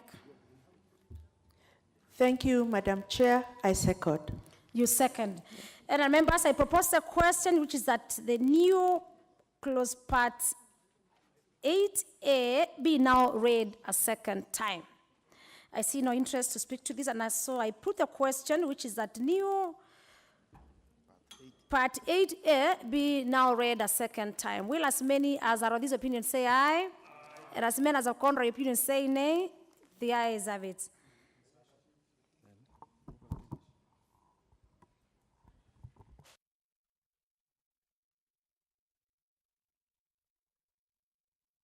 First, we are on new clauses, and now we have passed that new. It must put it into the bill, and I propose the question, which is that the new part 8A be part of the bill. I move to put the question, which is that the new part 8A be part of the bill. Will as many as are of the opinion say aye? And as many as are contrary opinion say nay? The ayes have it. Next. New clause 99A. Members, I propose a question, which is that new clause 99A be read a second time. The mover? Honorable Chair, I move that new clause 99A be read a second time, and ask Honorable Faith to second. I propose a question, which is that new clause 99A be now read a second time. She has already bowed. Madam, you want to be 100? Madam Chair, I second. You second. I'd already seen you bow, and then I thought it's already because it is accepted. I move the question. I propose the question, which is that new clause 99A be read a second time. I put the question, and will as men as are this opinion say aye? Then as men as of contrary opinion say nay? The ayes have it. I put the question, which is that new clause 99A be part of the bill. As many as are the opinion say aye? Aye. As many as of contrary opinion say nay? The ayes have it. I put the question to the clause, which is that clause new 99A be part of the bill. Will as many as are of this opinion say aye? Aye. And as many as of contrary opinion say nay? The ayes have it. New clause 99B. I call the chair to move the second reading. Honorable Chair, I move that new clause 99B be read a second time as per the order paper, and ask Honorable Faith to second. Yes, to second, then remember you can bow. Honorable Chair, I second. Thanks. I propose a question, which is that new clause 99B be now read a second time. Put the question. I put the question, which is that new clause 99B be now read a second time. As many as are the opinion say aye? Aye. As many as are contrary opinion say nay? The ayes have it. Remember, I propose the question, which is that new clause 99B be part of the bill. I put the question, which is that new clause 99B be part of the bill. As many as are the opinion say aye? Aye. As many as are contrary opinion say nay? The ayes have it. Next. New clause 99C. The mover, the chair, to move second reading. Honorable Chair, I move that new clause 99C be read a second time, and ask Honorable Faith to second. Honorable Faith again. Madam Chair, I second. Honourable members, I propose a question that the new clause 99C be now read a second time. I put the question which that new clause 99C be now read a second time. Will as many as are of this opinion say aye? And as many as of contrary opinion say nay? The ayes have it. Members, I propose a question which is that new clause 99C be part of the bill. I put the question which is that new clause 99C be part of the bill. Will as many as are of this opinion say aye? And as many as of contrary opinion say nay? The ayes have it. Next clause. New clause 99D. The mover, honourable member, there is a new clause 99D, which you need to move for second reading. Honorable Chair, I move that the new clause 99D be read a second time and ask Honorable Faith to second. Honourable Faith to second. Honorable Chair, I second. Members, I propose a question which is that the new clause 99D be now read a second time. I move to put the question with that new clause 99D be now read a second time. Will as many as are of this opinion say aye? Aye. And as many as the contrary opinion say nay? The ayes have it. I move to propose the question which that new clause 99D be part of the bill. As many as are of this opinion say aye? And as many as of contrary opinion say nay? The ayes have it. Next. New clause 99E. The mover, to remove your second reading. Honorable Chair, I move that new clause 99E be read a second time and ask Honorable Faith to second. Honorable Faith. Honorable Chair, I second.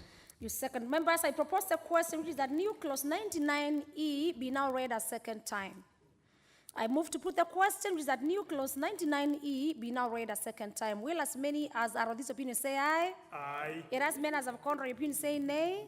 The ayes have it. Members, I propose a question which is that new clause 99E be part of the bill. No interest to speak to this, and I put the question which is that new clause 99E be part of the bill. Will as many as are of this opinion say aye? Aye. As many as of contrary opinion say nay? The ayes have it. Next.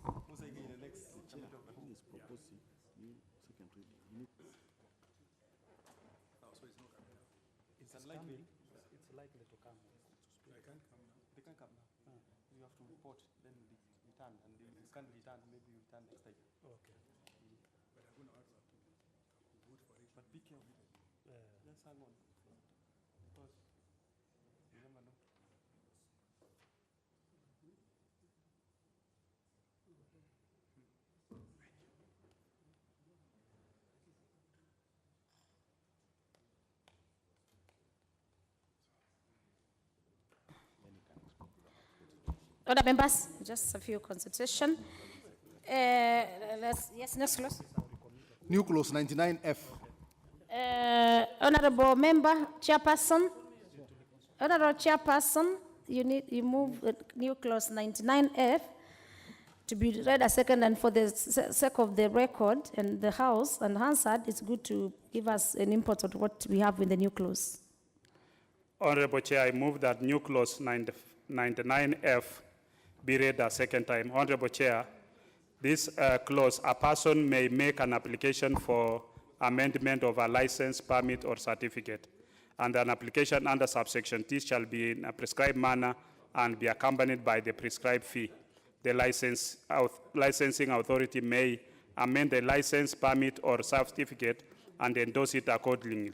Where an application to amend a license, permit, or certificate is rejected, the licensing authority shall notify the applicant of the reasons in writing. And I ask Honorable Faith to second. Okay, Honorable Faith, with that input, you can second. Honorable Chair, I second. You second. Honorable members, I propose a question which is that new clause 99F be now read a second time. I put the question which is that new clause 99F be now read a second time. Will I second, Mr. Speaker. Order, Honorable Chachu. I appreciate that you are facing that way. You may not have realized. Honorable members, I propose a question which is that the House do agree with the committee in the said report. Honorable members, for obvious reasons, we can't put the question. That But I will, yes, I'll give.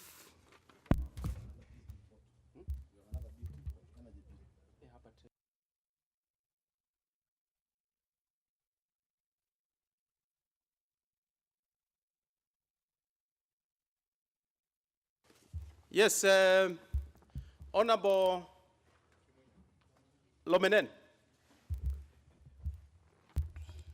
Thank you, Mr. Speaker, for giving me this opportunity.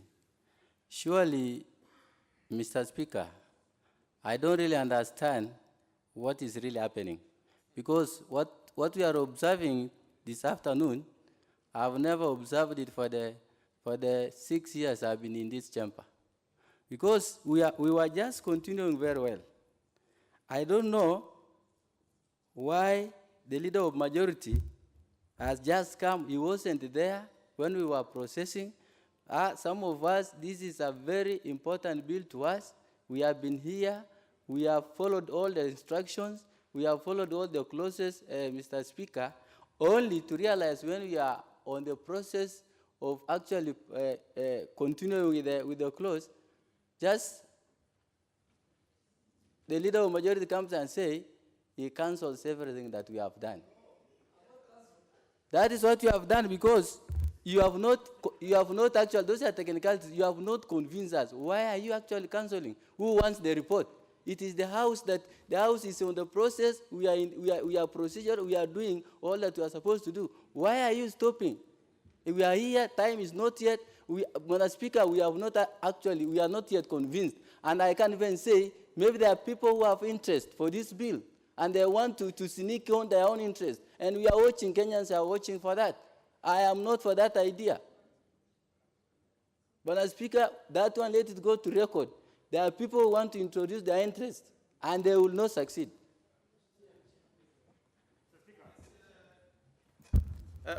Yes, before I come to you, Honorable Chachu, what is it, Majority Leader? Chair, I want to go on record for the benefit of Honorable Lomenen and for the country. Number one, the bill belongs to the leader of majority on behalf of government. And two, so I have the powers provided for under the standing orders to withdraw. Two, Mr. Speaker, the Speaker, I have not even withdrawn. I have used Standing Order 134, very clear, Mr. Speaker, where any member, it says any member, not even the leader, not even the mover of the bill, any member can stand on his feet from where he sits and ask the Committee of All House to report progress. And I have given the reasons that the chair, as the mover of this bill, the chair, vice chair, was moving new clauses. And Speaker, you don't need to be in the chamber. In my office, there is a communication gadget, like a radio that reports loudly, and the television of Parliament. So I was following clause by clause. And I had to sit with the research team in my office to make sure that what are these new clauses? They were just introducing the order paper this morning. Honorable Speaker, we have nothing under the table. It's Honorable Lomenen who has something under the table in as far as this bill is concerned. And we want him to declare his interest. In fact, to the contrary, Chair, I as just only the custodian of this bill, and I have invoked a legitimate standing order. If he thinks I have not invoked any standing order, I didn't. And I've only asked for a consultation. Tomorrow it will come back. Chair, so that's the only thing I did. I have nothing, I have no bad intention. Honorable Lomenen, do not read too much into something which is not there.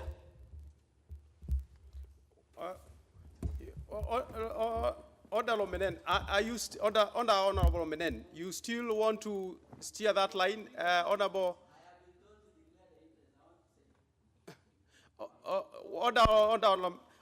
What is out of order, Honorable Member? Speaker, thank you for this opportunity. The interest I have in this house is the interest of the people who represented me, who brought me into this house.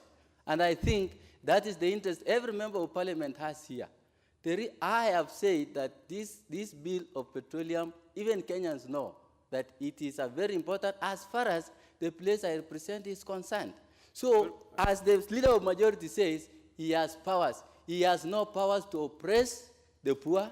He has no powers to deny the people I represent their chance. He has no power to deny me my right to represent the people to say what I say. He has no powers. Being a leader of majority, he is also a member of parliament for Garissa. I am a member of parliament for Turkana. He has no power to stop me from representing my people. He has no power. Okay, Honorable Menen. I will not accept, I will not allow further that crossfire. I think we, Honorable Chachu, Ganya. Thank you, Mr. Speaker. Mr. Speaker, I'm a very sad person today. Mr. Speaker, any member of parliament under Senator 34 has the right to. He was given the permission, okay? And he correctly on the floor of this house, and the answer will bear me out. He said the clause on provisions is going to leave it to the mover and the vice chair of the committee, and he said he wants to remove the section on percentages, and he was allowed. And we moved on that understanding. And then from nowhere, the leader of majority, out of vested interest, okay, because this is a very weighty issue. And as leaders of pastoralists, as leaders from these regions, unfortunately, Duale happens to be one, we are watching. Mr. Speaker, sir, the whole point of those clauses is to deny the people of Turkana the resource. Okay, Mr. Speaker, sir, this is one of the poorest counties in Kenya. Half of those people of those counties live under the poverty line. They are being fed on relief food year in, year out. And all of a sudden, they have a chance to make a difference in their life. And this government, and I'm sorry, and I support this government, by capping and by doing those percentages, are trying to deny the people of Turkana the resource that is rightfully theirs. Mr. Speaker, sir, this is an issue we will not agree to. You may have the numbers, but we must have our say, and we must go unanswered for Kenyans to know what's happening. Mr. Speaker, sir, today, what is it? What is it, Honorable Wabogo Gujiri? You seem to stand on a point of order. Yes, thank you. What is out of order? Thank you very much, Mr. Speaker. So I just wanted to know whether it's in order for my colleague, Honorable Chachu, to sound like he's actually inciting us, because my understanding of this, every bill we bring to this House, is that we are discussing something not only, I know it has specific interest to Turkana, but I think we also need to discuss it with a view of the entirety of the bill to the rest of us. And the reason it's being discussed by all of us is because all of us have some input to put into it. When my brother looks like he's suggesting that or looks like he's inciting that the government is trying to disenfranchise his people, I just wanted to know whether that is in order, Mr. Speaker. Well, I think let's go beyond that. Menen, what is out of order? Chair, it's not in order.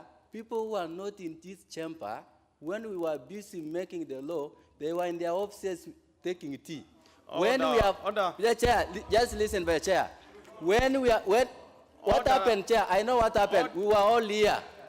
Honorable Kimunya and Honorable Menen, you cannot even specifically mention the different honorable. Very well. The point is made clear. Honorable Kimunya, you have the floor. Yeah, Mr. Speaker, as you can see, we cannot legislate out of ignorance. We don't proceed beyond that point, Honorable Kimunya. We legislate in this House for the good of this country. And order members. Order, Honorable Kimunya. Order, Honorable Kimunya. Order, member. Order, Honorable Menen. Order, Honorable Menen. You cannot be on your feet when the speaker is on his feet. Order, Honorable Menen. You know, members, the motion is very clear. the motion that I proposed. And we can't accept to move on a tangent, honorable members, from all sides. The motion is very clear that, that the proposal, the question I propose is that the House do agree with the committee in the said report. If we accept to move on a tangent, we are not going to make progress. Let's confine ourselves to the particulars and the frame of this motion so that the House makes a determination and we make progress.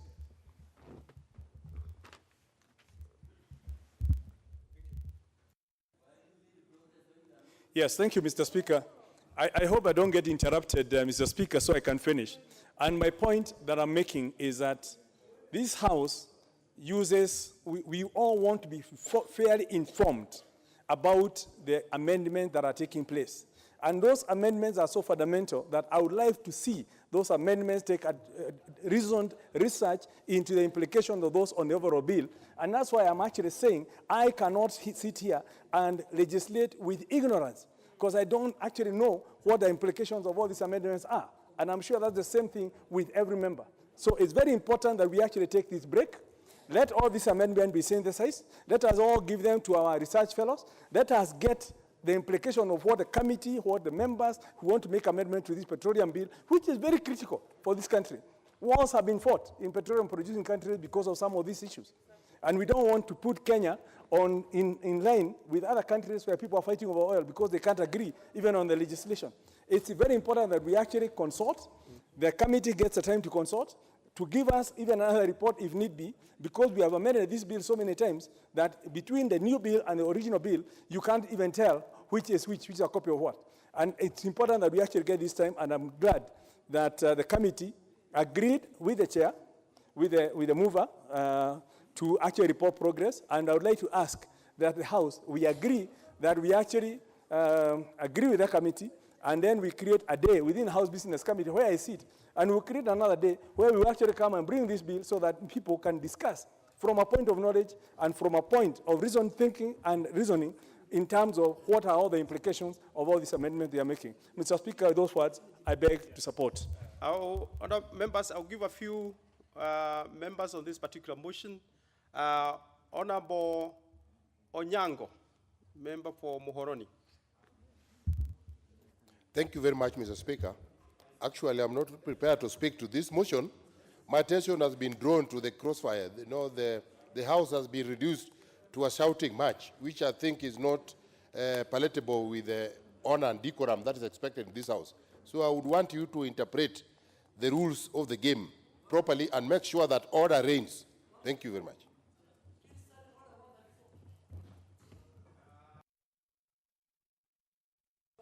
Honorable Marwa, member for Likuyani.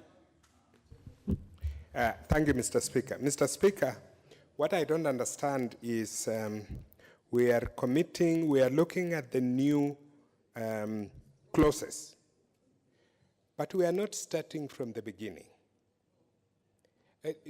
To me, it does not, if we have to look at the new clauses and we say, so that we are educated, so that we know what is going on, we should have started from the beginning. Why is it only from clause 99I? That is what I don't understand. If that can be explained to us by the leader of majority, then we can understand. But otherwise, it should have been from the beginning of the new clauses, so that we understand.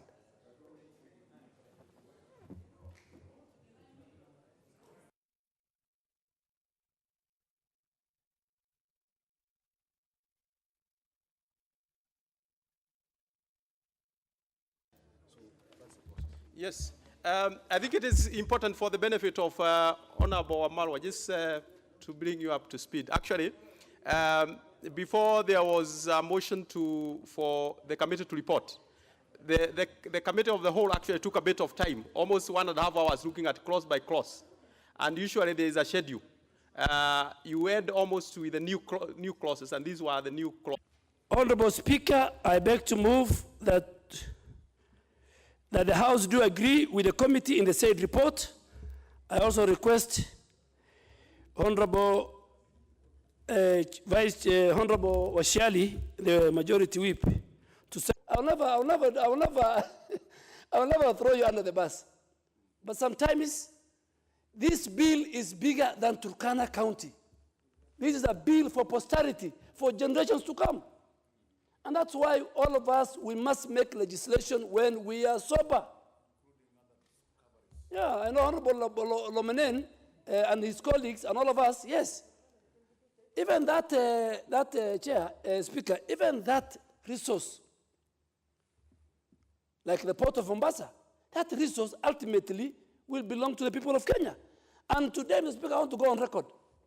The county with the highest revenue allocated is Turkana County, with 12 billion. 12 billion.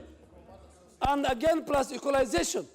So Turkana, under the new constitution. Majority, Yes. what is it on the Yeah, and under the new constitution, even equalization, we have the powers. Members, you have the powers. Yeah, so Mr. Speaker, Yes. I beg and ask the majority whip to second. Thank you. No. Thank you, Mr. I'll give you order members. After. Order members. Honorable Lomenen, I'll give you the first chance to speak to this motion. Yes, Honorable Washieri. Thank you, Mr. Speaker, sir. I wish to second.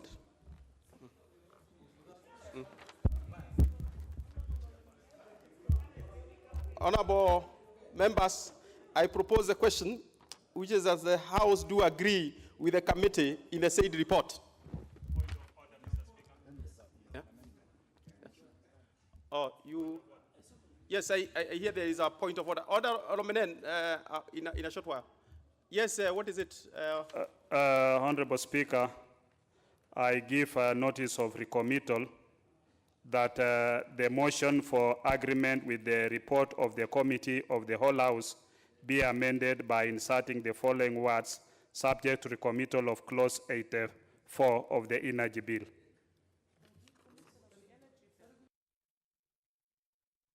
Honorable Tuale to second. Thank you, Chair. I second.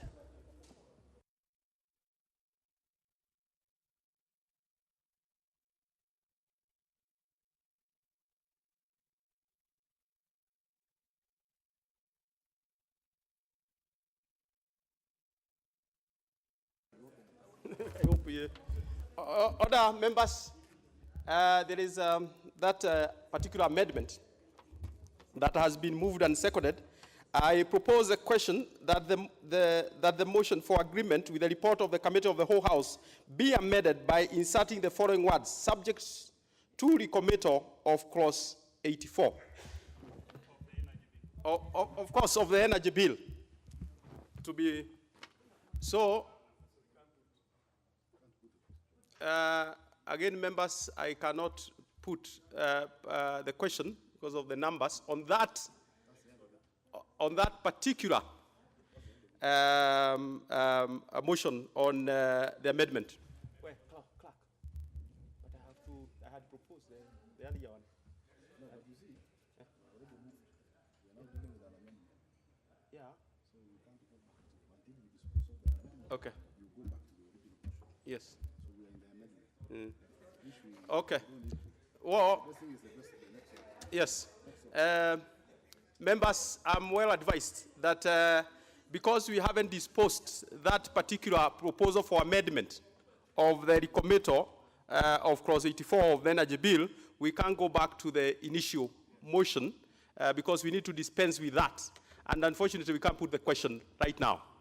So that is kept pending until an appropriate time. Next order.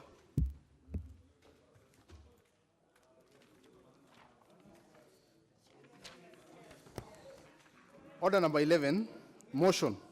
Report of the Committee on Delegated Legislation on the National Transport and Safety Authority Operation of Commercial Vehicles, Regulations 2018. Clerk.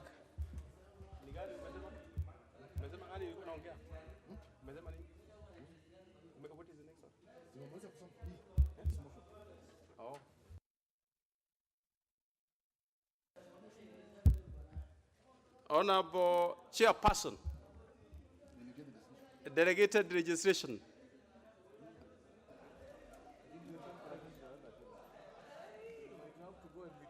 next one. Thank you.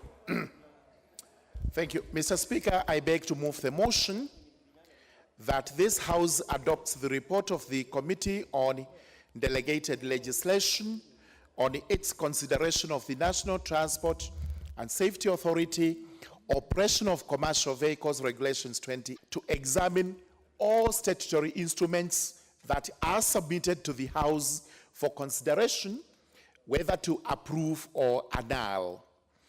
The committee is expected to gauge whether the statutory instruments are in accordance with the Constitution, the parent statutes, and the Statutory Instruments Act. Mr. Speaker, sir, this committee considered the National Transport and Safety Authority regulations that were tabled before the House. The tabling was pursuant to the publication of the regulations that followed and pursuant to the Statutory Instruments Act 2013 and the standing orders of the House. The regulations were committed to the committee for consideration. Mr. Speaker, sir, the committee sat and considered the regulations. There were certain provisions of the Statutory Instruments Act which are to be looked into. The first one being Section 5 and then Section 11(2). Most important, and what was considered at length, was the constitutional requirement that every law, including statutes, including subsidiary legislation, pursuant to Article 118 of the Constitution, must be subjected to public participation. The public must be fully involved on all new law that is being passed, because the law that is made is not just for the current generation, but it is for generations that are to come. If we take a tree analogy, the roots of a tree in our lives are actually the Constitution itself. The statutes constitute the stem, while the subsidiary legislation would fit for branches. It is these branches that flower and eventually give fruits. Regulations that we make under statutes are regulations which actualize the actual consumption of the law.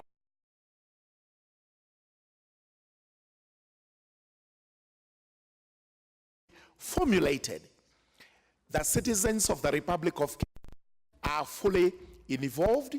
They do participate and they give their views, which views are supposed to be taken into consideration.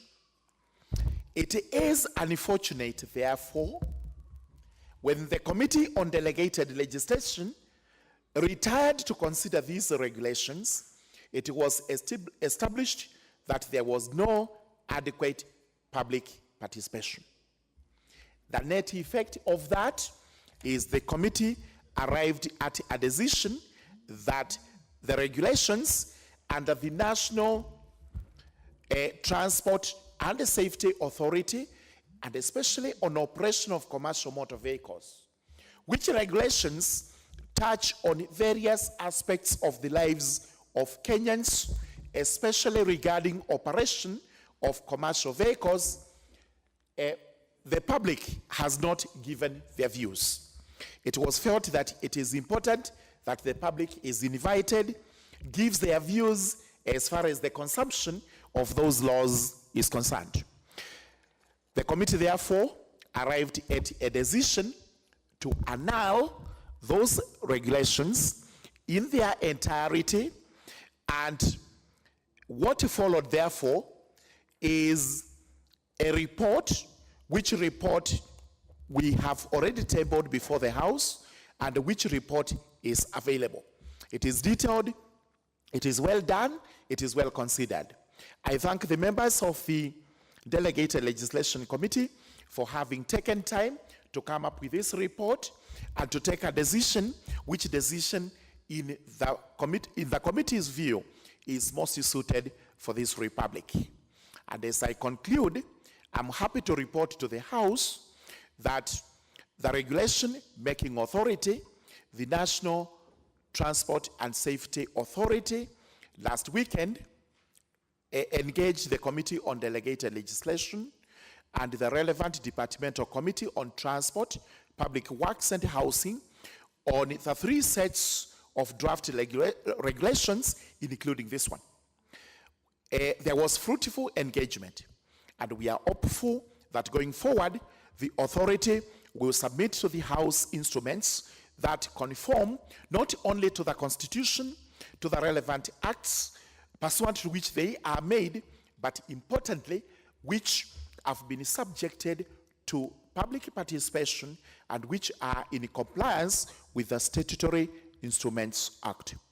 We also encourage other regulation-making authorities to consult the Committee on Delegated Legislation prior to publishing regulations so as to hasten the process of making those instruments, gazetting them when they have actually been scrutinized and eventually they are passed by the House. With those remarks, Mr. Speaker, sir, I beg to move that this House announce the National Transport and Safety Authority of Operation of Commercial Motor Vehicles Regulations 2018 in their whole, and we do promise that once those regulations are brought back before the House, we will consider them as appropriate. With those remarks, I now request the Honorable Mr. Munene Wambugu, MP, to second. Honorable Wambugu Munene.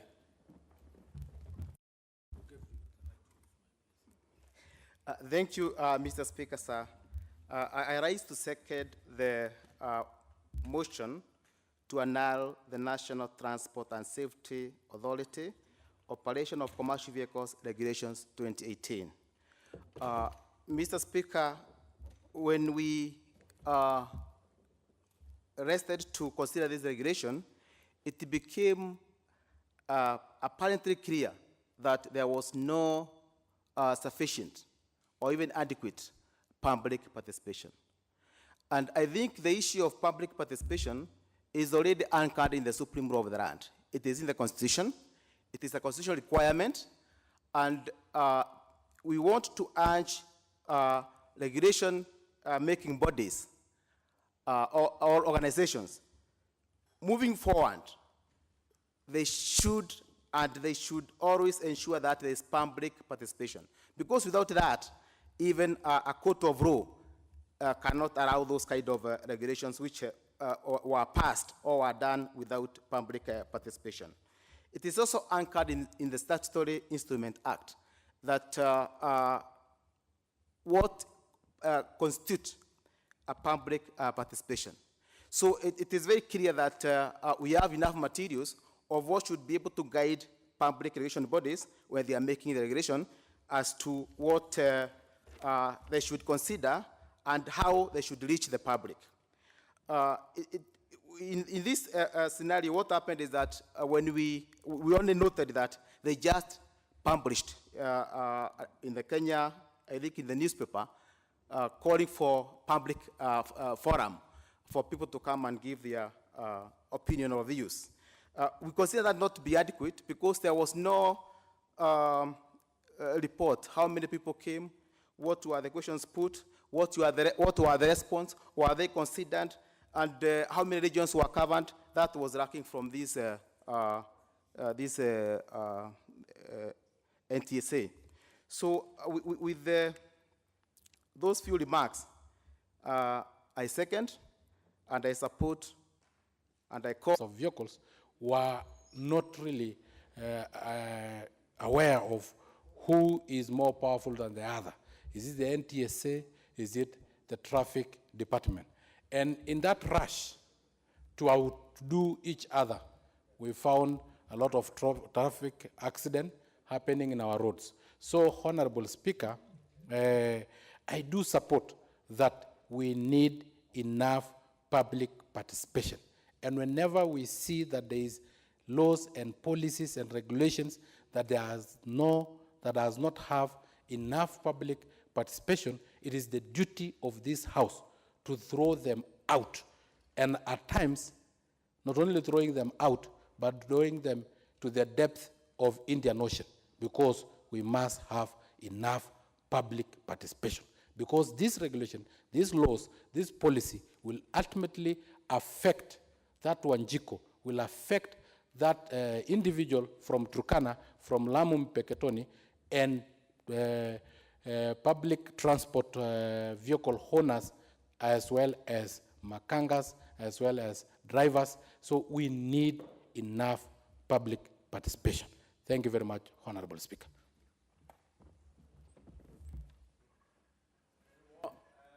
Seems to be no further interests.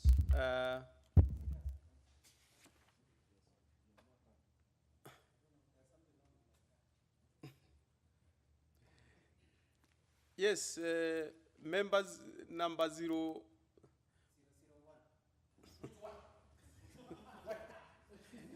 One was not a psycho fund, when a speaker. Oh, very well. Don't go that route, member. Don't go that route. You have the Honorable Sorone, you have the floor. Thank you, Mr. Speaker. Don't go the route of 001. You are going to have a bit of challenge there. I know the title, the honorable member, he has an extra title that I don't have, though I'm also member 001 from my party. But 001, he has another additional name, which, Mr. Speaker, I don't want to mention in the floor of the House. Well, Mr. Speaker, I really appreciate this opportunity that you have given me in order to air my views over the same regulation of the NTSA. Mr. Speaker, I sit in the same committee of delegated legislation, and we went through that proposal of the regulation. And Mr. Speaker, sincerely speaking, without the involvement of the common mwananchi, who is the consumer of this regulation, it cannot be accepted that we just pass regulation, Mr. Speaker, for the sake of passing without the consumers knowing exactly what it contains in that regulation. Therefore, Mr. Speaker, I support the annulment of this regulation. And Mr. Speaker, if you look at it in a broader way, you find that the NTSA has cut cross to crisscrossing across between the Kenya Police regulation and the KRA regulations, which I find that there must be a clear indication and a clear path of operation with the NTSA. Therefore, Mr. Speaker, we want to urge all those bodies which make regulation that we must observe and obey the Constitution of Kenya. We must make regulation that utter the motherland's law, which is the Constitution of the country. The common mwananchi do serve us a lot, Mr. Speaker. You find that before the withdrawal of the so-called ALCOP law, you could find the same body chasing the common mwananchi as if that was a thief, which is very wrong, Mr. Speaker. The NTSA, they must come up with a proper regulation and a way how to operate in a peaceable way without chasing people as if they are chasing thugs. Mr. Speaker, I stand here to support the alignment of that regulation. Thank you, Mr. Speaker.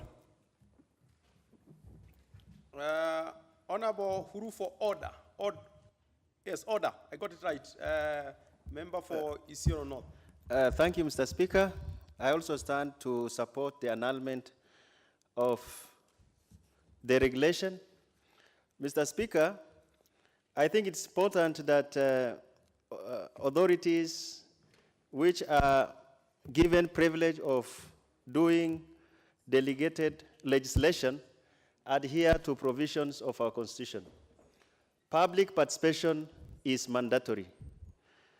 We know that these regulations are enforceable, and it's important that people who are going to be affected by these regulations are given adequate opportunity to contribute towards formulation of these regulations. Mr. Speaker, adverts put in the newspapers calling for memoranda should not be treated as an adequate form of soliciting inputs from the public for formulations of regulations. It is important for us to note that most Kenyans have no access to these newspapers. And therefore, I would like to thank the Committee on Delegated Legislation for having established that there was no adequate public participation in formulation of this regulation, and therefore for having arrived at the right decision of calling upon this House to annul these regulations. I support the annulment. Thank you very much.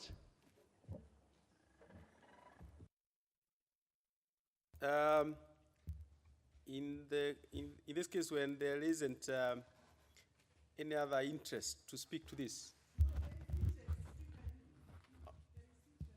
Order, Honorable Member for Kadara, you know you must register your interest in the way that is known.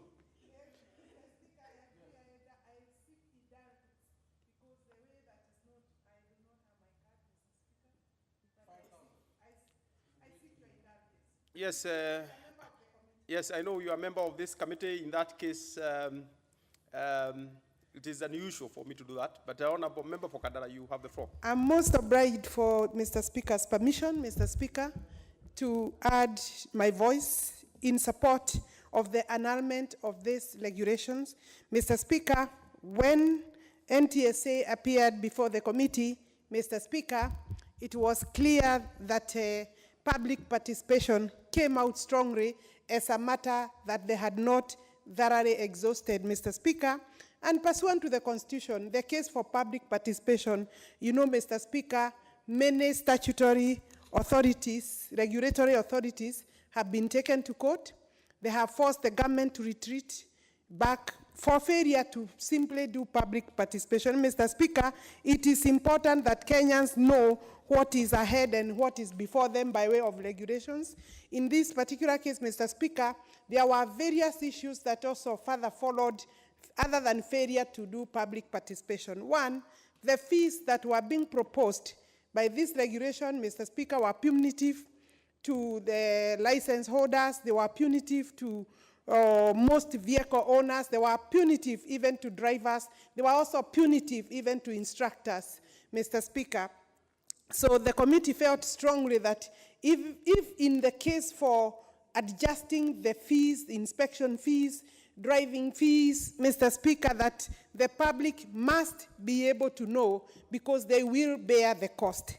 Mr. Speaker, further, in this regulation, Mr. Speaker, it was a very critical case where we found that every other private vehicle, Mr. Speaker, was owner of a private vehicle or driver of a private motor vehicle was required, Mr. Speaker, every 10 years to undergo a fresh driving course. Mr. Speaker, we found that unusual in terms of even experience, in terms of training, and in our own estimate as a committee, Mr. Speaker, and we would want to persuade the House that subjecting every other owner of private vehicle then, Mr. Speaker, meant that even the honorable members of this House, Mr. Speaker, were going to be subjected to driving tests, Mr. Speaker, and that you can imagine the implication and the impact that even persons who have been driving for 20, for 30 years, owners, ordinary Kenyans, owners of motor vehicles in our communities, Mr. Speaker, being subjected to new driving lessons did not appear reasonable, Mr. Speaker, and therefore that was a big influence to the committee, a major influence to the committee in rejecting this. Mr. Speaker, there was the creation, in these rules, the creation of new centers of inspection. Mr. Speaker, the committee was quite concerned that as the new centers were being created, Mr. Speaker, it was not clear who will be those people who will secure the licenses and authority to run those centers, noting that currently, Mr. Speaker, the Centers for Inspection of Motor Vehicles is being done by the government, and therefore that is a matter that needs critical evaluation, Mr. Speaker, whether it is likely to build capacity, whether it is likely to impact positively or negatively in the manner in which the driving, the licensing in this country of motor vehicles is being conducted.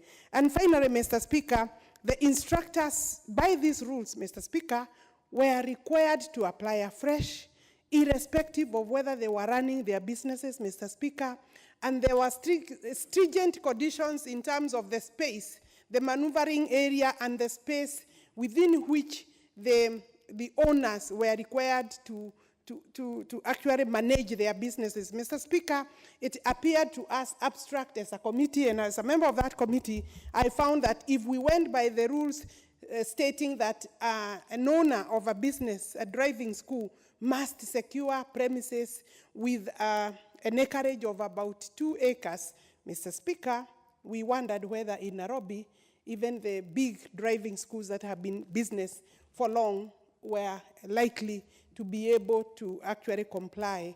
Regulations, Mr. Speaker, are meant to facilitate. They are not meant to be prohibitive. They are not meant to be punitive, but otherwise, Mr. Speaker, to facilitate, to encourage and support Kenyans in ensuring that the good behavior, discipline, and managing of our public affairs is conducted within the law. And therefore, Mr. Speaker, I was persuaded as a member of the committee to actually support annulment of these regulations. Thank you, Mr. Speaker. Very well. Member for Laisamis. Thank you, Mr. Speaker. I wanted to contribute to a different motion of Coast Guard bill. Thank you, Mr. Speaker.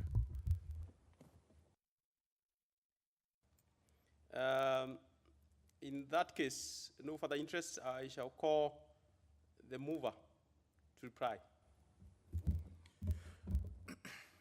Thank you, Mr. Speaker. Thank you.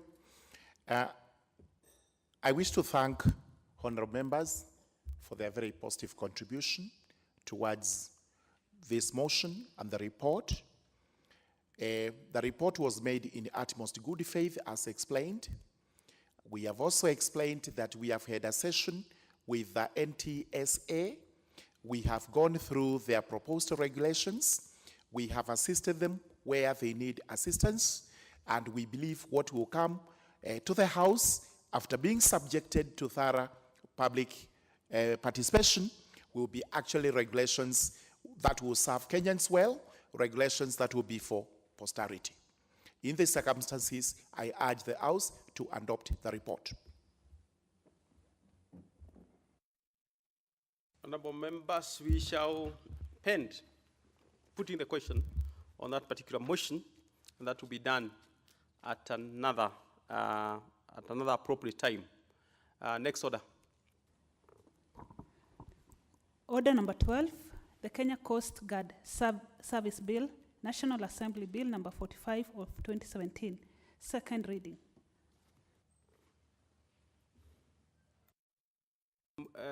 Mover.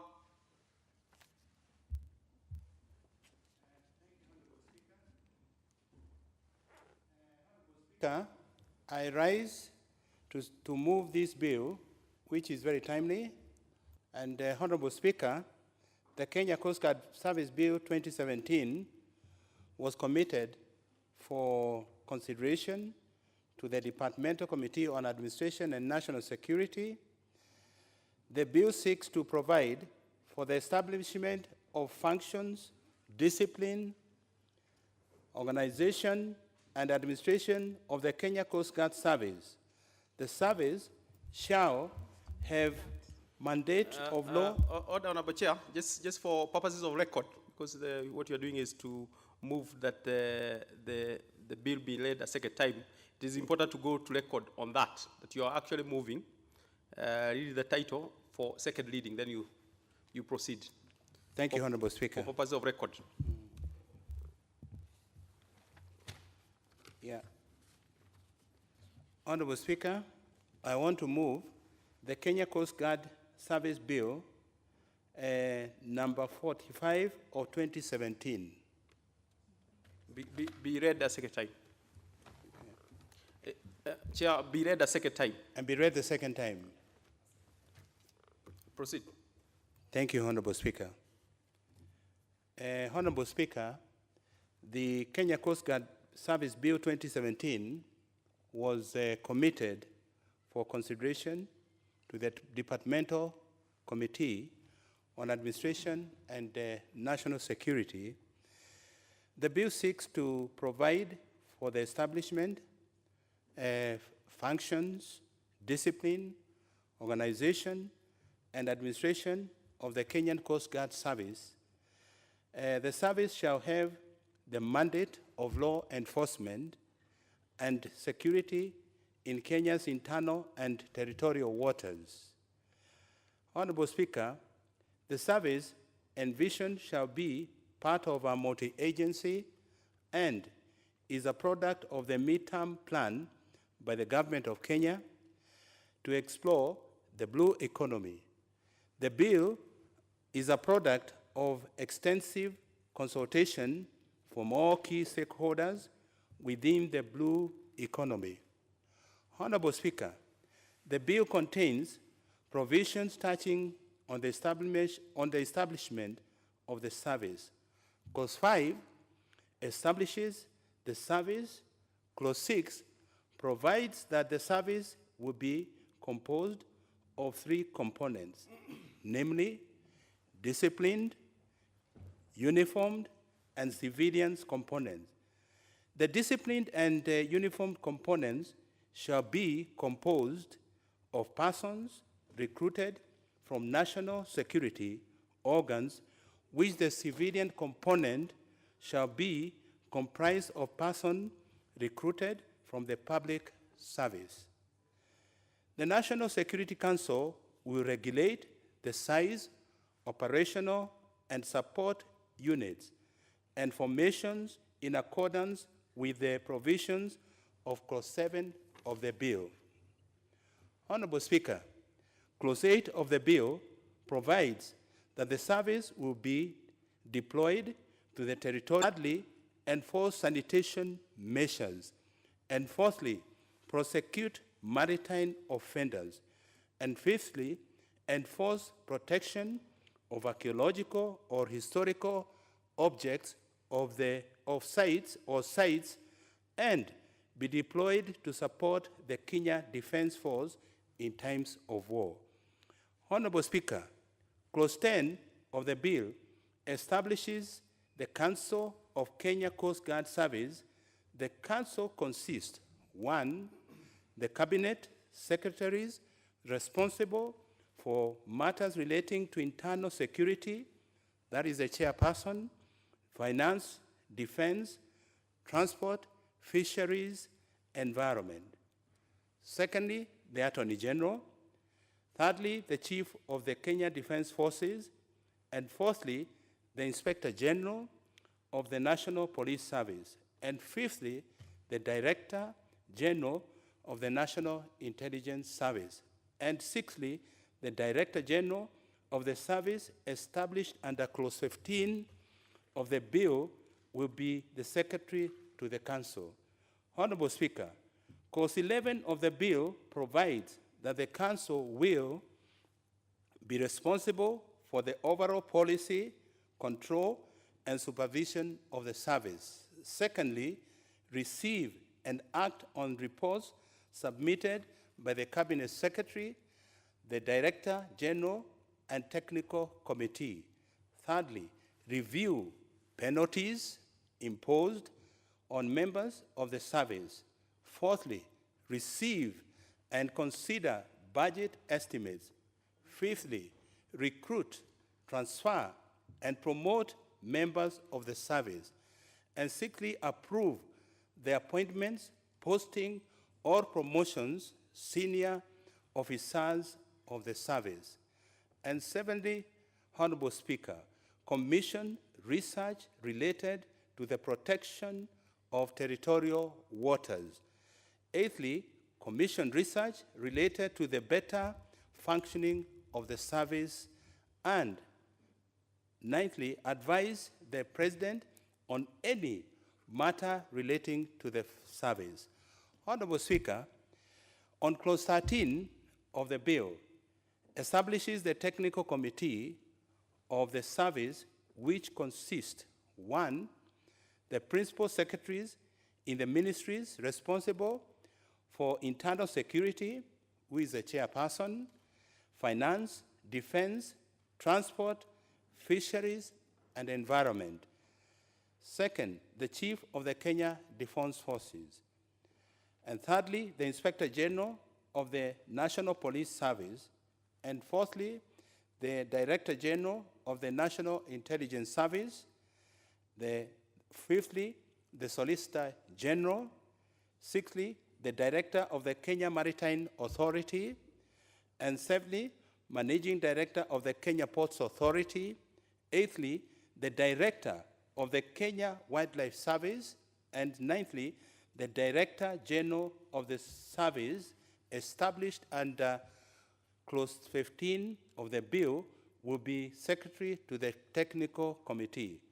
Honorable Speaker, in Clause 15 of the bill provides that the Council will, 1, advise the Council on policy and financial matters relating to the service.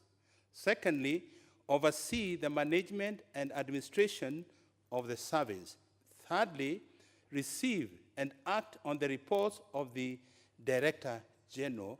And fourthly, advise the Director General on request. And fifthly, make recommendations to the Council on matters relating to the functions of the Council. Honorable Speaker, in Clause 15 and 16 of the bill and 18 of the bill, stipulate that the Director General of the service will be a state officer and shall serve for a term of 4 years, that the Director General will be responsible for, 1, the daily administration, control, and management of the service. Secondly, command of the disciplined and uniformed members of the service.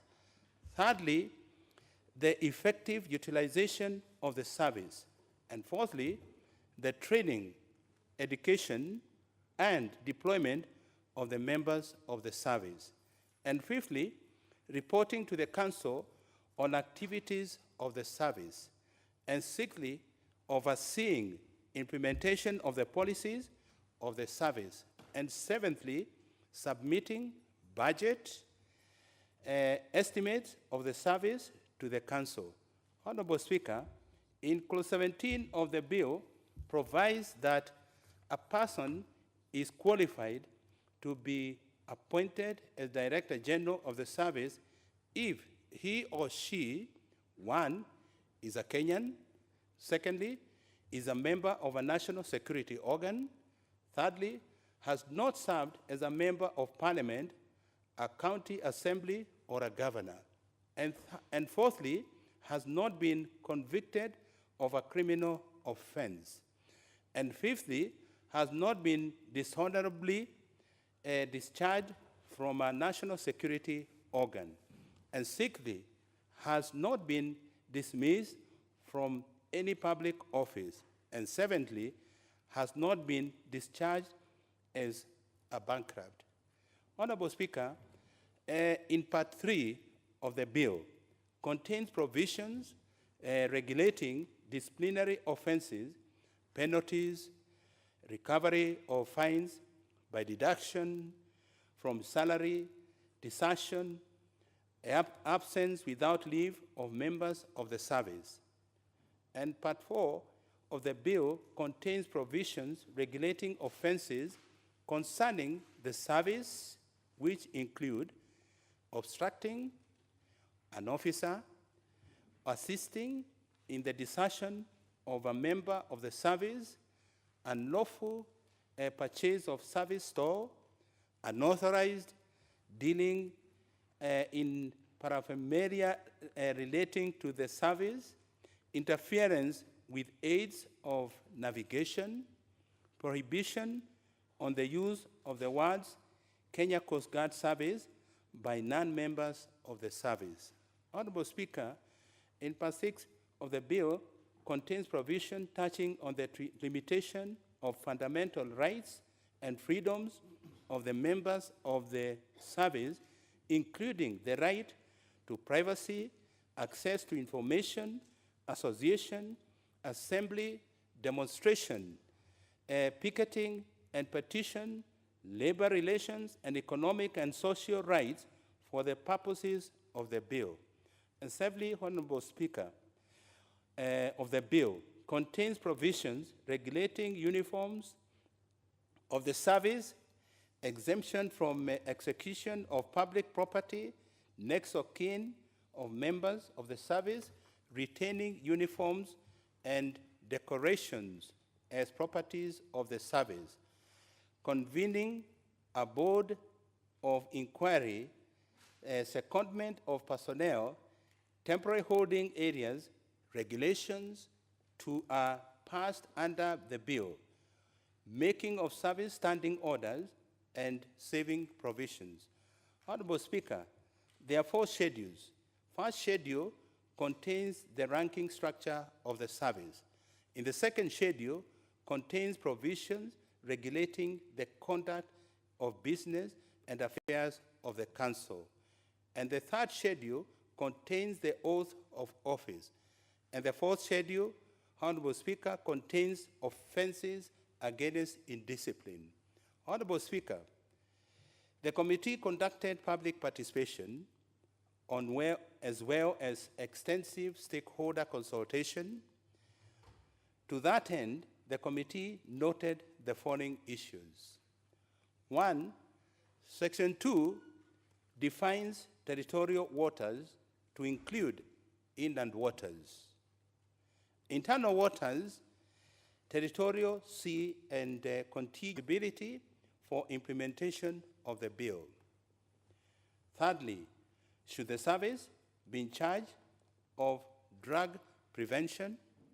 And fourthly, Honorable Speaker, how will the service harmonize its ranking structures of its members against other persons joining from other public organizations?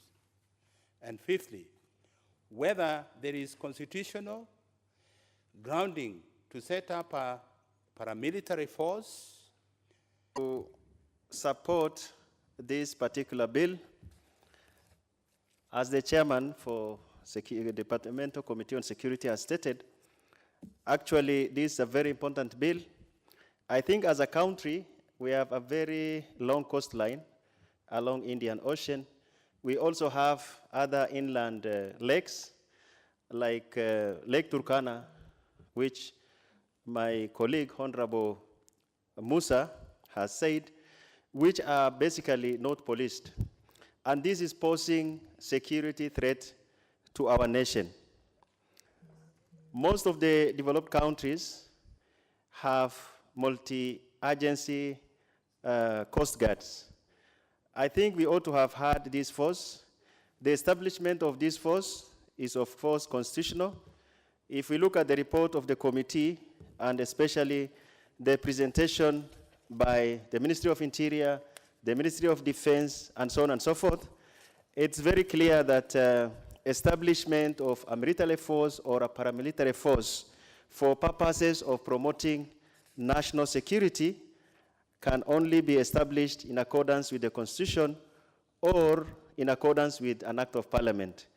Of course, there is a relevant article in the Constitution, but then as members of this August House, who have cardinal responsibility of providing legislation and when it is required, it is our responsibility now to support this bill so that we can facilitate our security organs, the Ministry of Interior, the Ministry of Defense, and other, the National Intelligence Services, to come up with a force which is going to help us to safeguard our coastlines.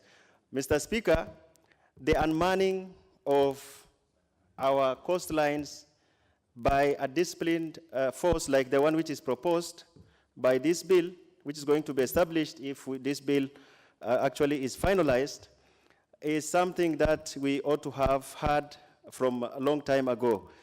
But fortunately, we are not the only ones who do not have Coast Guard, particularly in our continent. Even some advanced countries who probably we normally look to when we do benchmarking are yet to establish. Because for sure, our coastline is quite vast.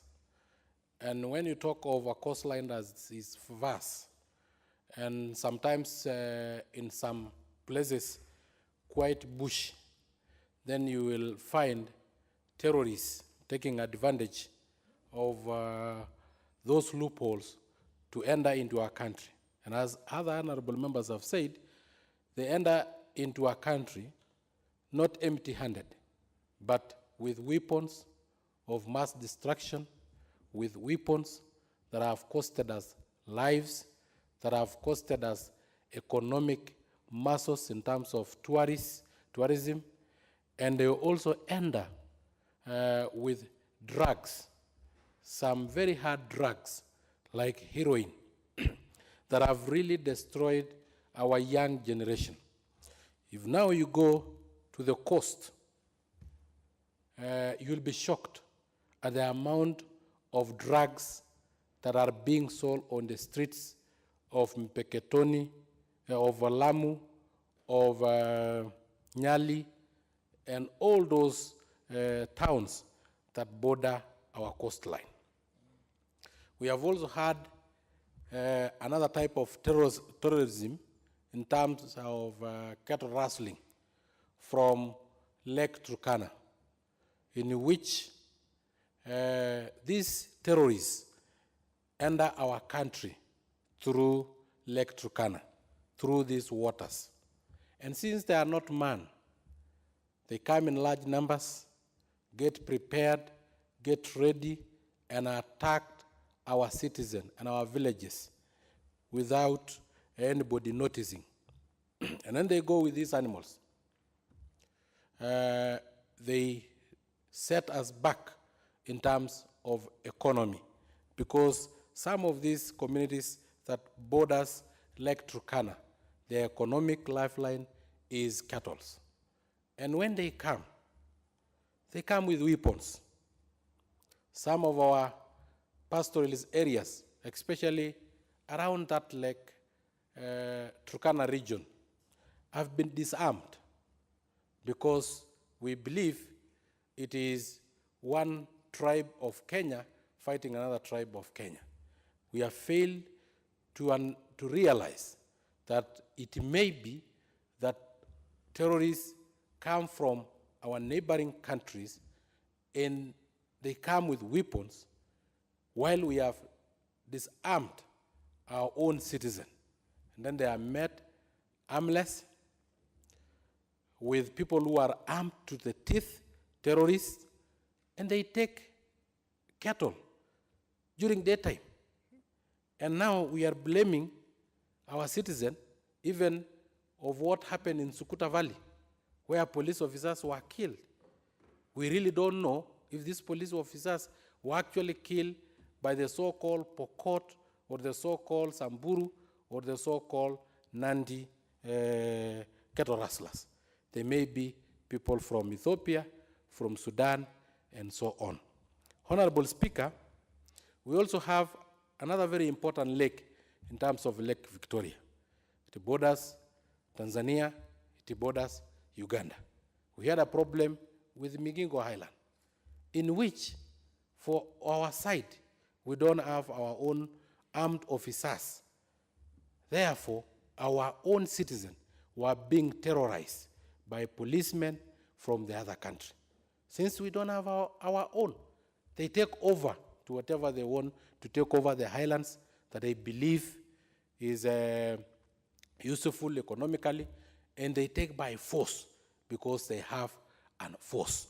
And that is why, for me, the Coast Guard service is an idea who's not been able to set our officers. So, Honorable Speaker, I really commend this committee for having been progressive in their thinking and thinking ahead and safeguarding the security of our future generation.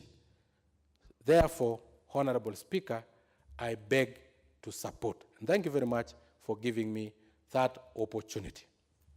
Very well. To my left now, Honorable Atadi Onunga. Thank you, Mr. Speaker. Let me say that, Mr. Speaker, this is what I would call godsend legislation.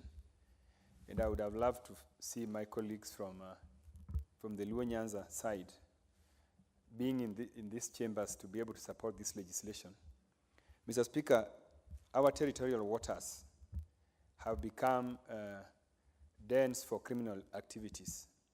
If you want to look at our coastal region, drug business is one of those businesses that are thriving on our coastal regions.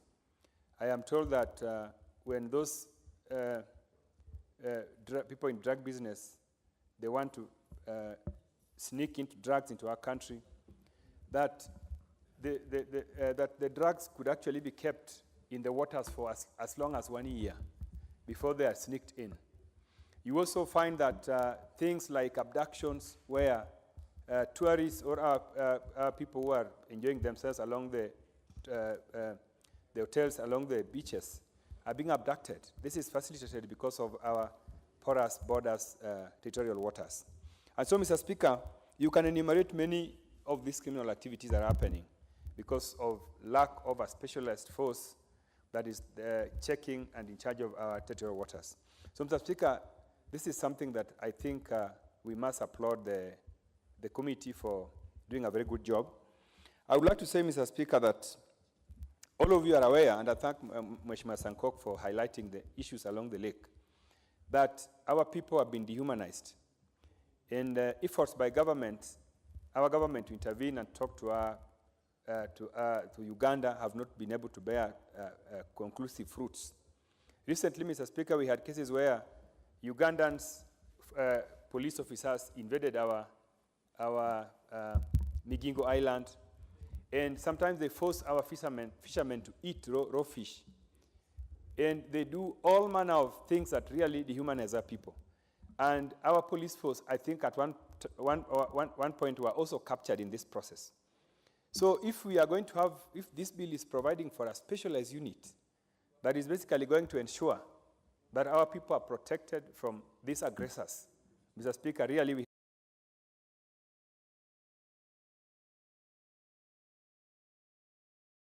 people to live dignified life in our country. Mr. Speaker, you will also find that there are cases where these foreigners come in and Mr. Speaker, they set base, and there are cases where these Ugandans have also been found to be raping our women, Mr. Speaker. And the saddest thing, Mr. Speaker, is that sometimes we are considered a country that is very weak. While I know, Mr. Speaker, that if you go to Somali today, you will find that AMISOM force consists of Kenyans are fighting the Somalis, they are fighting Al-Shabaab. They are actually ensuring that this war succeeds. But then when you come to Kenya, Mr. Speaker, you find that we are so weak because I think we don't have a system. So, Mr. Chairman, the chairman of this committee really has done a very good job, plus the committee. So, Mr. Speaker, without wasting time, I would like this parliament to fast-track this bill without amendments, because, Mr. Speaker, I've gone through it. I don't think there's anything that we should amend.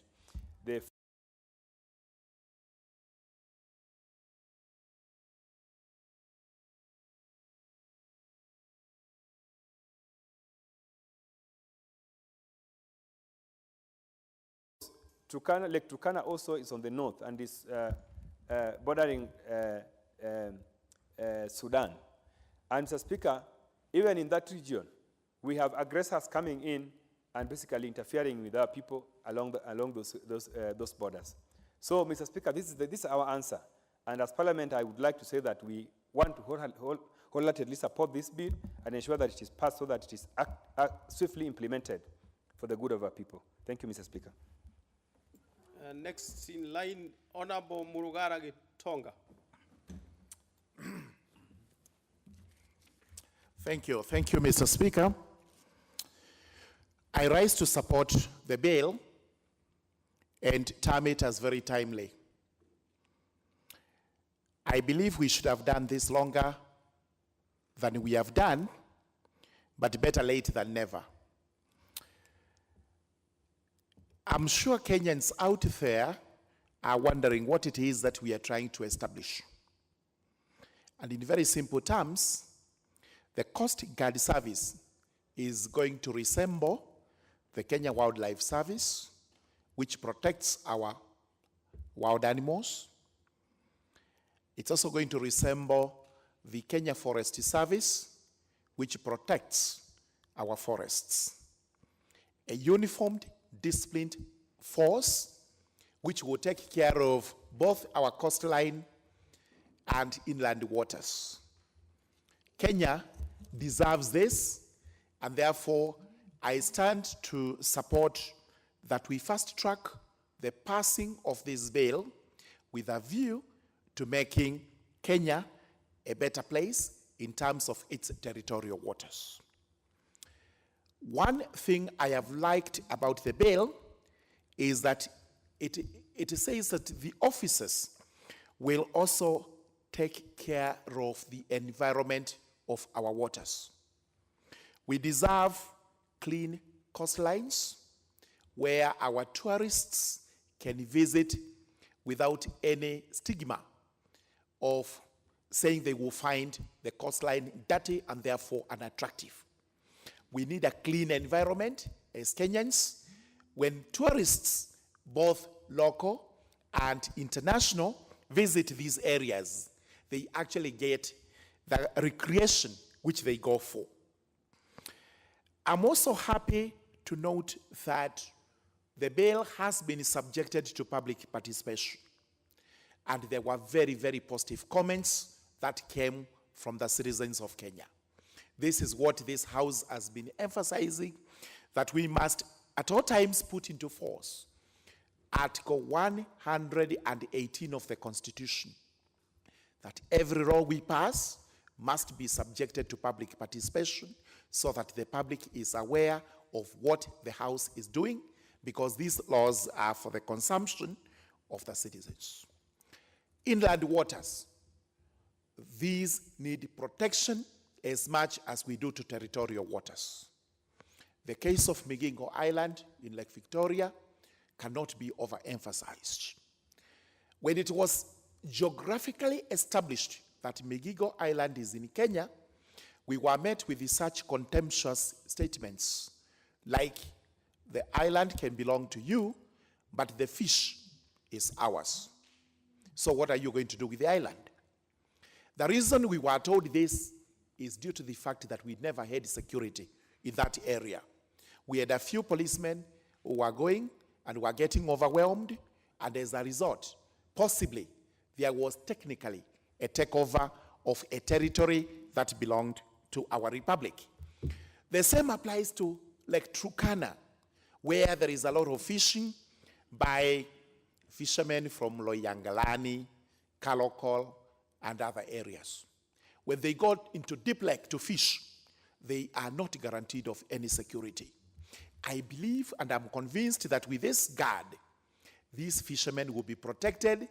They will not be harmed by other forces from the other countries who also share with us Lake Victoria. Territorial waters, 80 kilometers into the ocean or the sea. That area belongs to us. But we have no one to guard that area. Our fish is taken away by foreigners who come and do it with brass and wanton without caring what we are going to do, because they would say you do not have security. The last two reasons why I support this particular bill is that I foresee it creating employment in our country. Possibly young men and women will be recruited into this force. They will actually be trained and they will. Unfortunately, I do not have any inland waters in the Tharaka constituency, and even in my county of Tharaka Nithi, nearby Meru, Kitui, and the other areas. But in the offing, we are just about to create one of the largest man-made lakes in Kenya, in Africa, and possibly in the world, and that is the High Grand Force Dam. Once we do this, possibly, we will have an inland water, which would require to be protected because we will have tourists coming over. We will have a lot of economic activities, including fishing, and the area that lake is going to cover would warrant protection from such a board. For those reasons, and many other reasons, I do support that we do pass this bill, enact it into law, bring it into operation as quickly as possible, and we be invited to have young men and women going to serve in that force. Thank you, Mr. Speaker, sir. I support. Honorable Wafula Wamunyinyi. Thank you very much, Mr. Speaker, for giving me the opportunity also to contribute on this bill regarding the establishment of the Coast Guard in our country, Mr. Speaker. Mr. Speaker, I'm also a member of the Speaker. It has been clearly stated, organization and administration of the Kenya Coast Guard Service and for connected matters. The Kenya Coast Guard shall have the mandate of law enforcement and security in Kenya's internal and territorial waters. Mr. Speaker, having said that, it is important for all of us to note that law enforcement and security in Kenya's internal and territorial waters is such an important aspect of our security. We are expected to grow our economies, to help our people, to grow our economies, to secure our country, to secure our waters, and to prevent terrorists. Mr. Speaker, the terrorists come in many ways. You've had the case of pirates, Mr. Speaker. The pirates operating in the deep waters, the deep seas. You know, they do their planning on the land. They enter the waters through the coastline. They commit crime and eventually come back to the land. So, Mr. Speaker, if you have an organized unit, such as one that is being proposed, and we have learned from countries that long established coast guards that they have been very successful in the management of the challenges that we are facing as a country, Mr. Speaker. So this is not only going to establish a unit that will be responsible for, management of the waters, but it has a wide range of functions, which, as the bill proposes, is going to go a long way in benefiting the country at large, Mr. Speaker. Also, Mr. Speaker, I want to mention clearly what is provided in the bill for purposes also of my contribution. The function of the service includes enforcement of maritime security and safety, Mr. Speaker. Security and safety.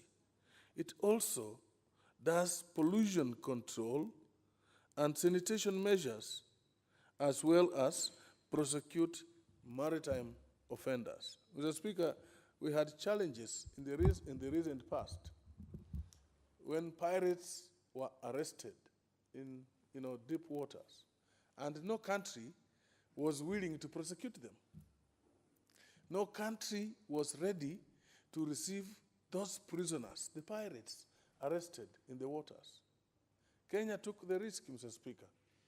We didn't have adequate law, and I think eventually the case was lost because I think we didn't have proper law of prosecution, proper law of enforcement, of offenses committed, along, those areas. So, Mr. Speaker, this is going to ensure that we now have a law that clearly provides for the way in which we will manage the maritime offenders. It shall also be responsible for the port and coastal security. Mr. Speaker, the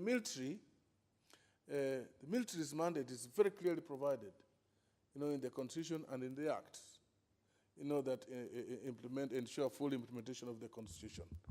But, Mr. Speaker, the military, given the circumstances and how they operate, is very difficult to undertake like an internal security affair, because deployment of the military is different, the manner under what circumstance they can be deployed in the country, like in the Lake Victoria or in Lake Turkana.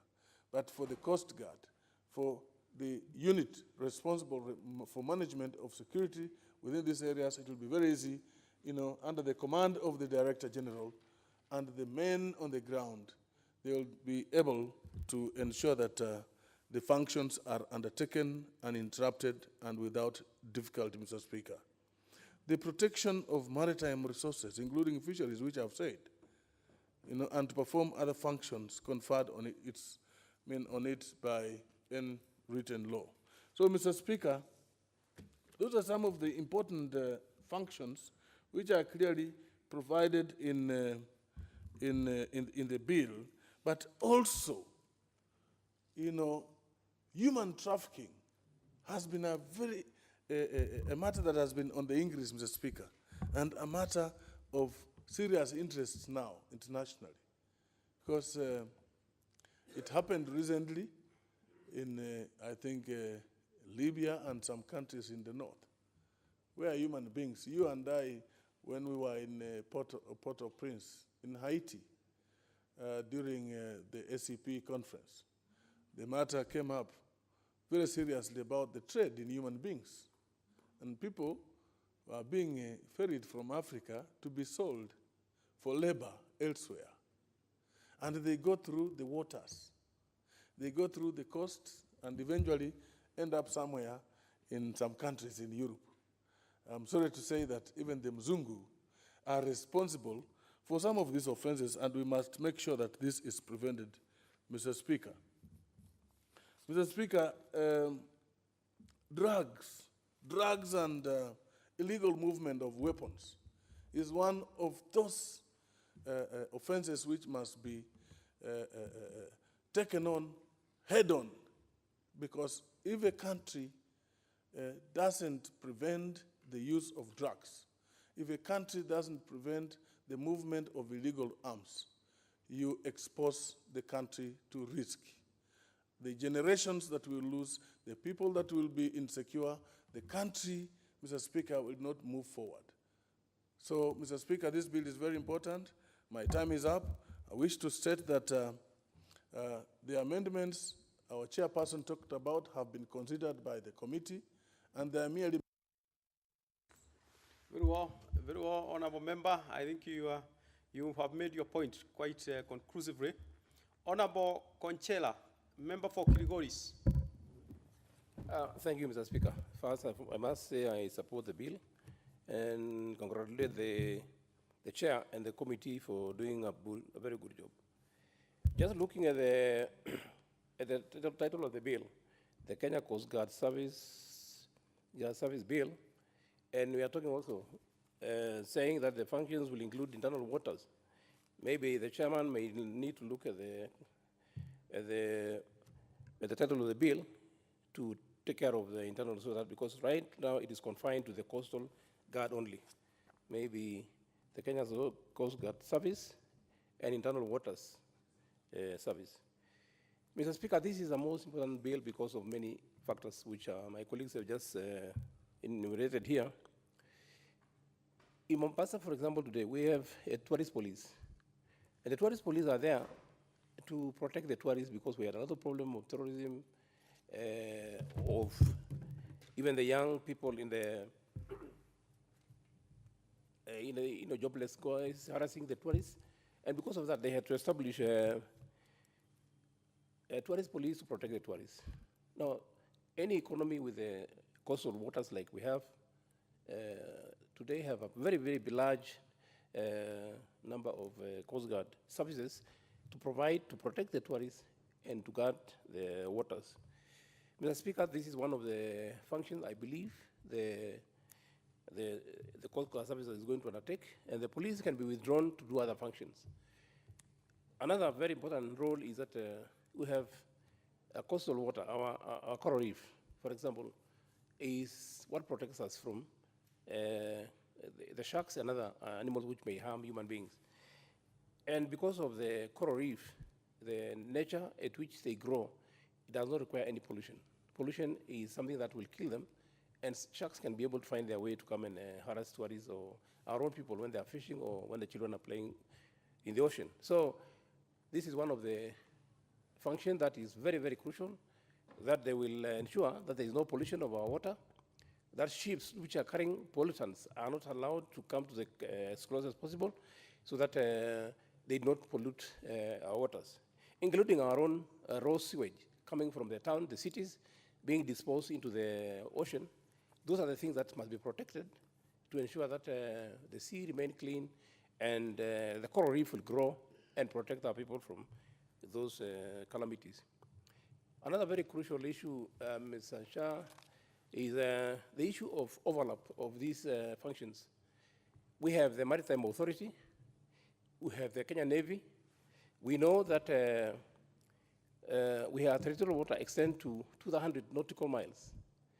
And we have a problem of manning all that water in terms of protection of our fish. We know a lot of ships from very major economies will come 100 kilometers away. We can't see them. And they will harvest all the fish, even process them, and then come and sell in the port of Mombasa as something manufactured in China or other places. Yet, it is a fish from our own waters. Let us allow then, out of this bill, the Navy to patrol places like the 200 nautical miles, to protect our fish, while the Coast Guard will take care of the internal waters, which is 12 nautical miles, for search and rescue of people who are fishermen who get stranded, for even other people who get into trouble because of that. I know it requires quite a lot of resources. So then there should be a clear definition of roles and functions so that the Kenya Maritime Authority does not interfere with the role of the Coast Guard Service, and neither does the Kenya Navy not able to work together. So we must find in law a way by which the Navy can support them. The Navy can be called upon to assist where they do not have the firepower and the capacity to do such a rescue. Coming on inland, we know we have a lot of lakes in this nation. Some of them have a lot of flora and fauna, and they are not found anywhere in the world. And the way to protect some of these things from people who are poaching them is to have an authority or a service that is going to protect it. When you talk about Lake Bogoria, for example, there are a lot of enzymes which are being extracted and other lakes of this country by foreigners in terms of pretending to say that they are doing research, they are researching here, and they are actually extracting enzymes or issues that biologically will be used to develop other products. They take to their country and they make billions. So we must have a protection right, our patenting right for anybody doing research. And this is now the Coast Guard Service can play that role, plus other agencies of government, to ensure that we do not lose what God bestowed the people of Kenya. It should earn revenue to the government and for the people of this country. Otherwise, Mr. Chair, I support the bill, and I say thank you very much for bringing this up.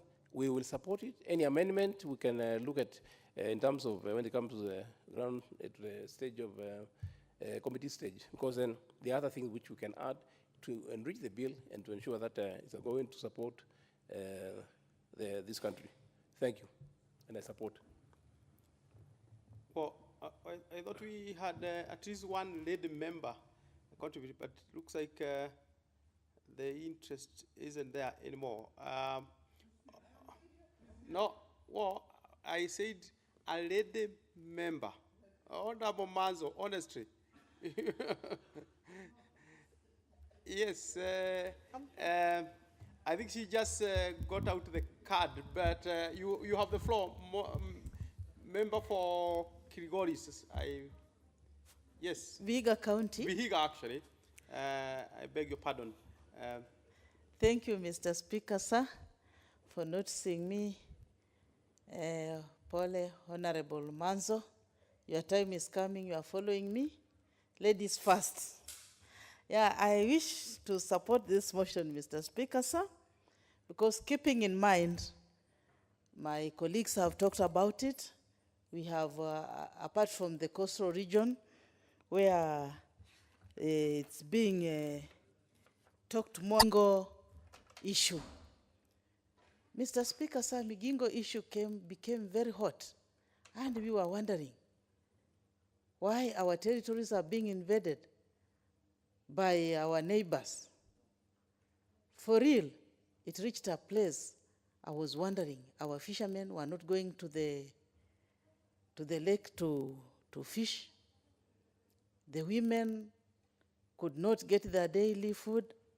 The children could not get food just because our territories, our waters are not protected. But with this bill, I wish to commend the committee led by the chair for the good work they have done. And at least we are very sure our territories will be protected. Lake Turkana will be protected, Lake Baringo. Coming at the coast, it has been a problem. Most of the drugs are being swindled or brought in through the coast, with, being hidden in boats from other countries through the coastal region. You find the drugs are coming in, and these drugs get their way from coast to other areas of the far end of Kenya, like Vihiga, Busia, Kakamega, which are causing a lot of havoc to our youth. You will find drugs like cocaine, cober, name them, getting their way to upcountry, which is becoming a big issue. Right now we have to establish rehabilitation centers just because of these conduits passing through the waters to our country, Kenya, here. So this bill actually, Mr. Speaker, sir, has come in at the right time, and I would argue each and every member of this parliament to support this bill, for it to be passed very fast, so that these areas are protected, so that we can save our children, we can save our fathers, and even women who are vulnerable. The way now, a lot of insecurity, so many guns in the country, illegal guns. And it's maybe the area of operation. They are being brought in through the ocean using those boats. They get entry into the country. So once this bill is passed, Mr. Speaker, sir, we are now very safe. We know the areas will be closed. There will be close monitoring. There will be close monitoring of our boundaries, our territories, and I'm very sure we shall not have influx of those weapons that will come and spoil our country, that maybe, you know, once weapons are brought in a funny manner like that, they land into bad hands. That's why you'll find there is insecurity all over. The weapons may enter through Mombasa, but they'll come and cause havoc in Vihiga, Busia, Bungoma, all over Kenya. So what we are saying, Mr. Speaker, sir, This committee did a commendable work, took their time to go through this bill up to where it is. Therefore, I'll want to sit, and I support this motion the way it is, Mr. Speaker, sir. Thank you very much. Now, Honorable Manzo Kitonga, for sure, you now have the floor. Thank you, Mr. Speaker. I really like to support this bill. Mr. Speaker, first and foremost, there are many other countries which are surrounded by seas and oceans and have a lot of internal waters, have a Coast Guard service. And it is very useful in this era whereby we need to secure our territory and we need to secure our territorial waters. The beauty about it is these are specific officers who are trained in a specific manner to handle the police work, among other works, while protecting our territory. Of course, the line of the Kenya Navy is quite clear, their mandate.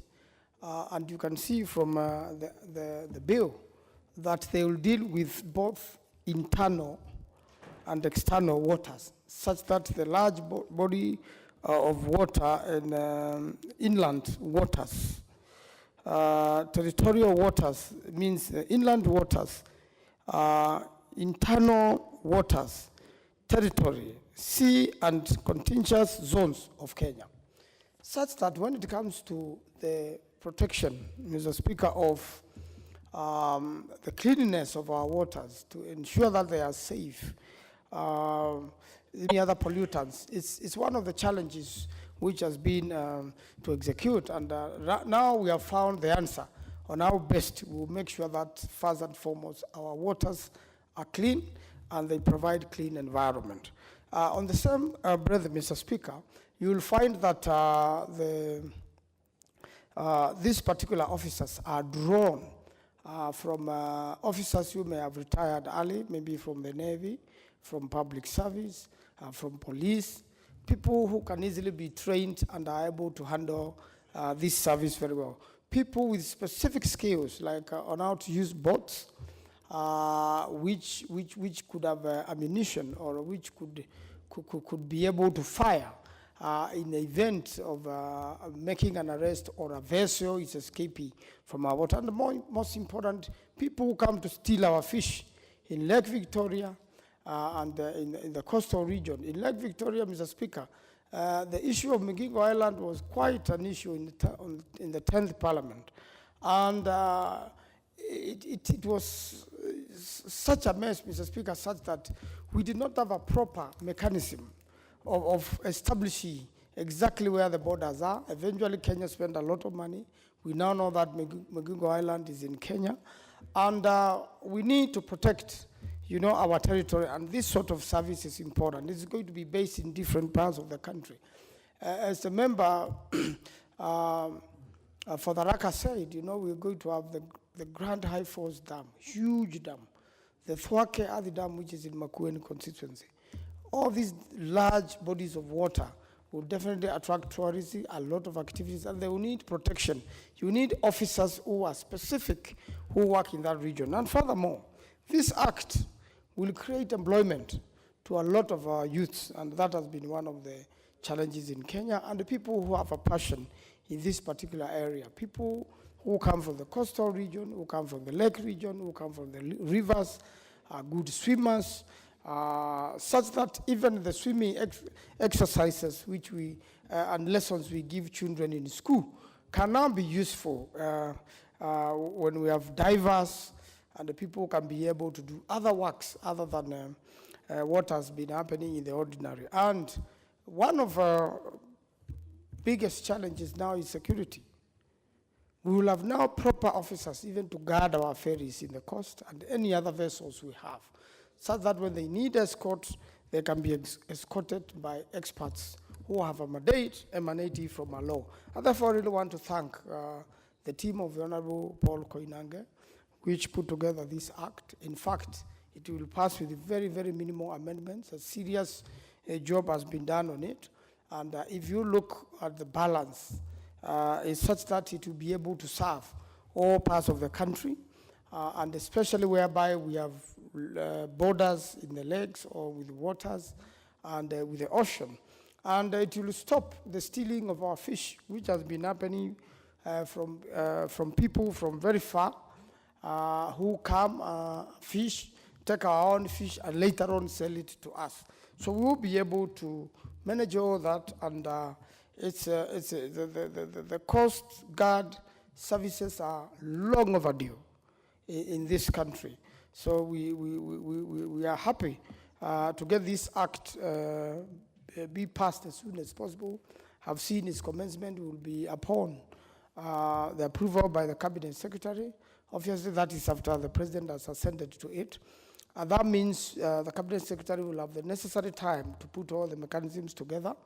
It will become part of our budget because you can see there will be a cost. But I believe some of the services being offered, this particular service will also be able to generate its income in one way or another, so that it can also be able to support itself. It is parallel to what is happening with the KWS. They are uniformed, they are armed, they are trained, they are specific on what they got. This will also improve our tourism because it will secure our coastal region and any other tourist attractions which involve waters. And that will mean tourism will get a boost in the country, create more employment, because you know when hotels have no tourists, then there are layoffs. We are getting more young people and more Kenyans into employment. So this is a very, very good piece of legislation, very useful to the country, and we all look forward to it. I urge the rest of the members to support this important bill. We can pass this important law so that we can help our country and make it stronger and make the citizens feel free and good to serve our country. I thank you, Mr. Speaker. Yes, Honorable Muruidhania, member for Bori. Thank you, Mr. Speaker. I join the rest of the members in support of this beautiful legislation. Mr. Speaker, like my colleagues have alluded, this bill comes at the right time, particularly when there are a lot of security threats, both from external forces and internal forces. Mr. Speaker, Kenya requires now a coordinated security operations in conjunction with the international security operations, particularly in the seas. We have heard of many occasions where the pilots, Al-Shabaab, who are threats to both our internal operations, to our trade, to our tourists.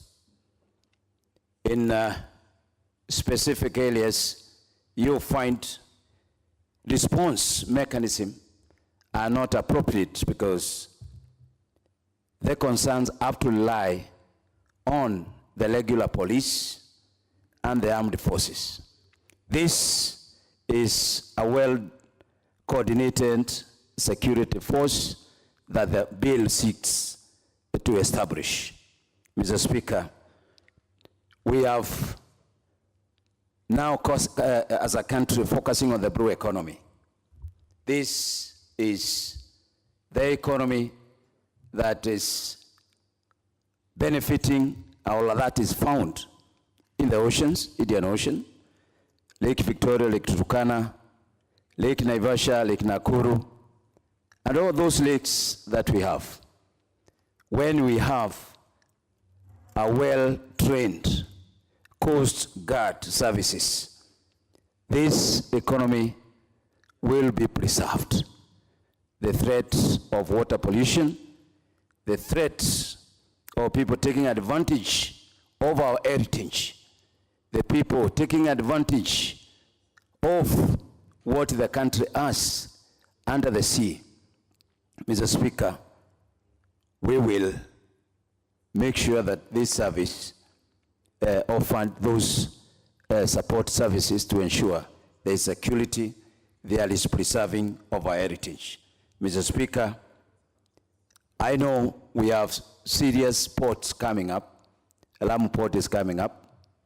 There is, of course, the expansion of Mombasa Port. There is the southern port, at least, which is coming up. We need a backup service, which is very well coordinated. So, Mr. Speaker, this registration comes at the right time. There is a lot of drug peddling, and that's a serious concern to our youth, and generally the entire population.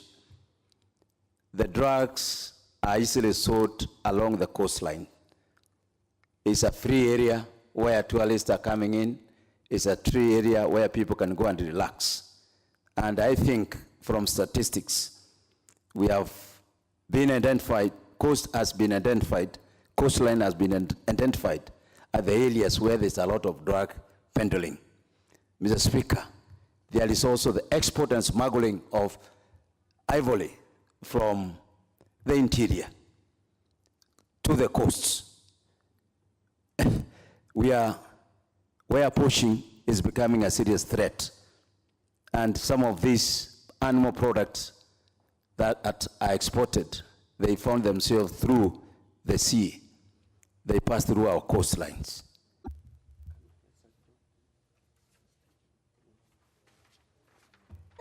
Particular bill, the House Business Committee, obviously that's one that slots time. I've seen there is a tentative tentative program or items, the order paper for tomorrow morning and afternoon. The House Business Committee will be issuing, and the specific time this particular bill will be, the debate on it will resume.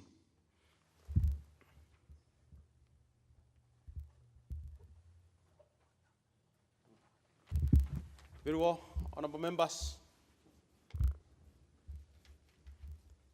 The House, the time being 6:51 p.m. This House started adjourned till tomorrow, Thursday, 26th April 2018 at 9:30 a.m. Please note 9:30 a.m.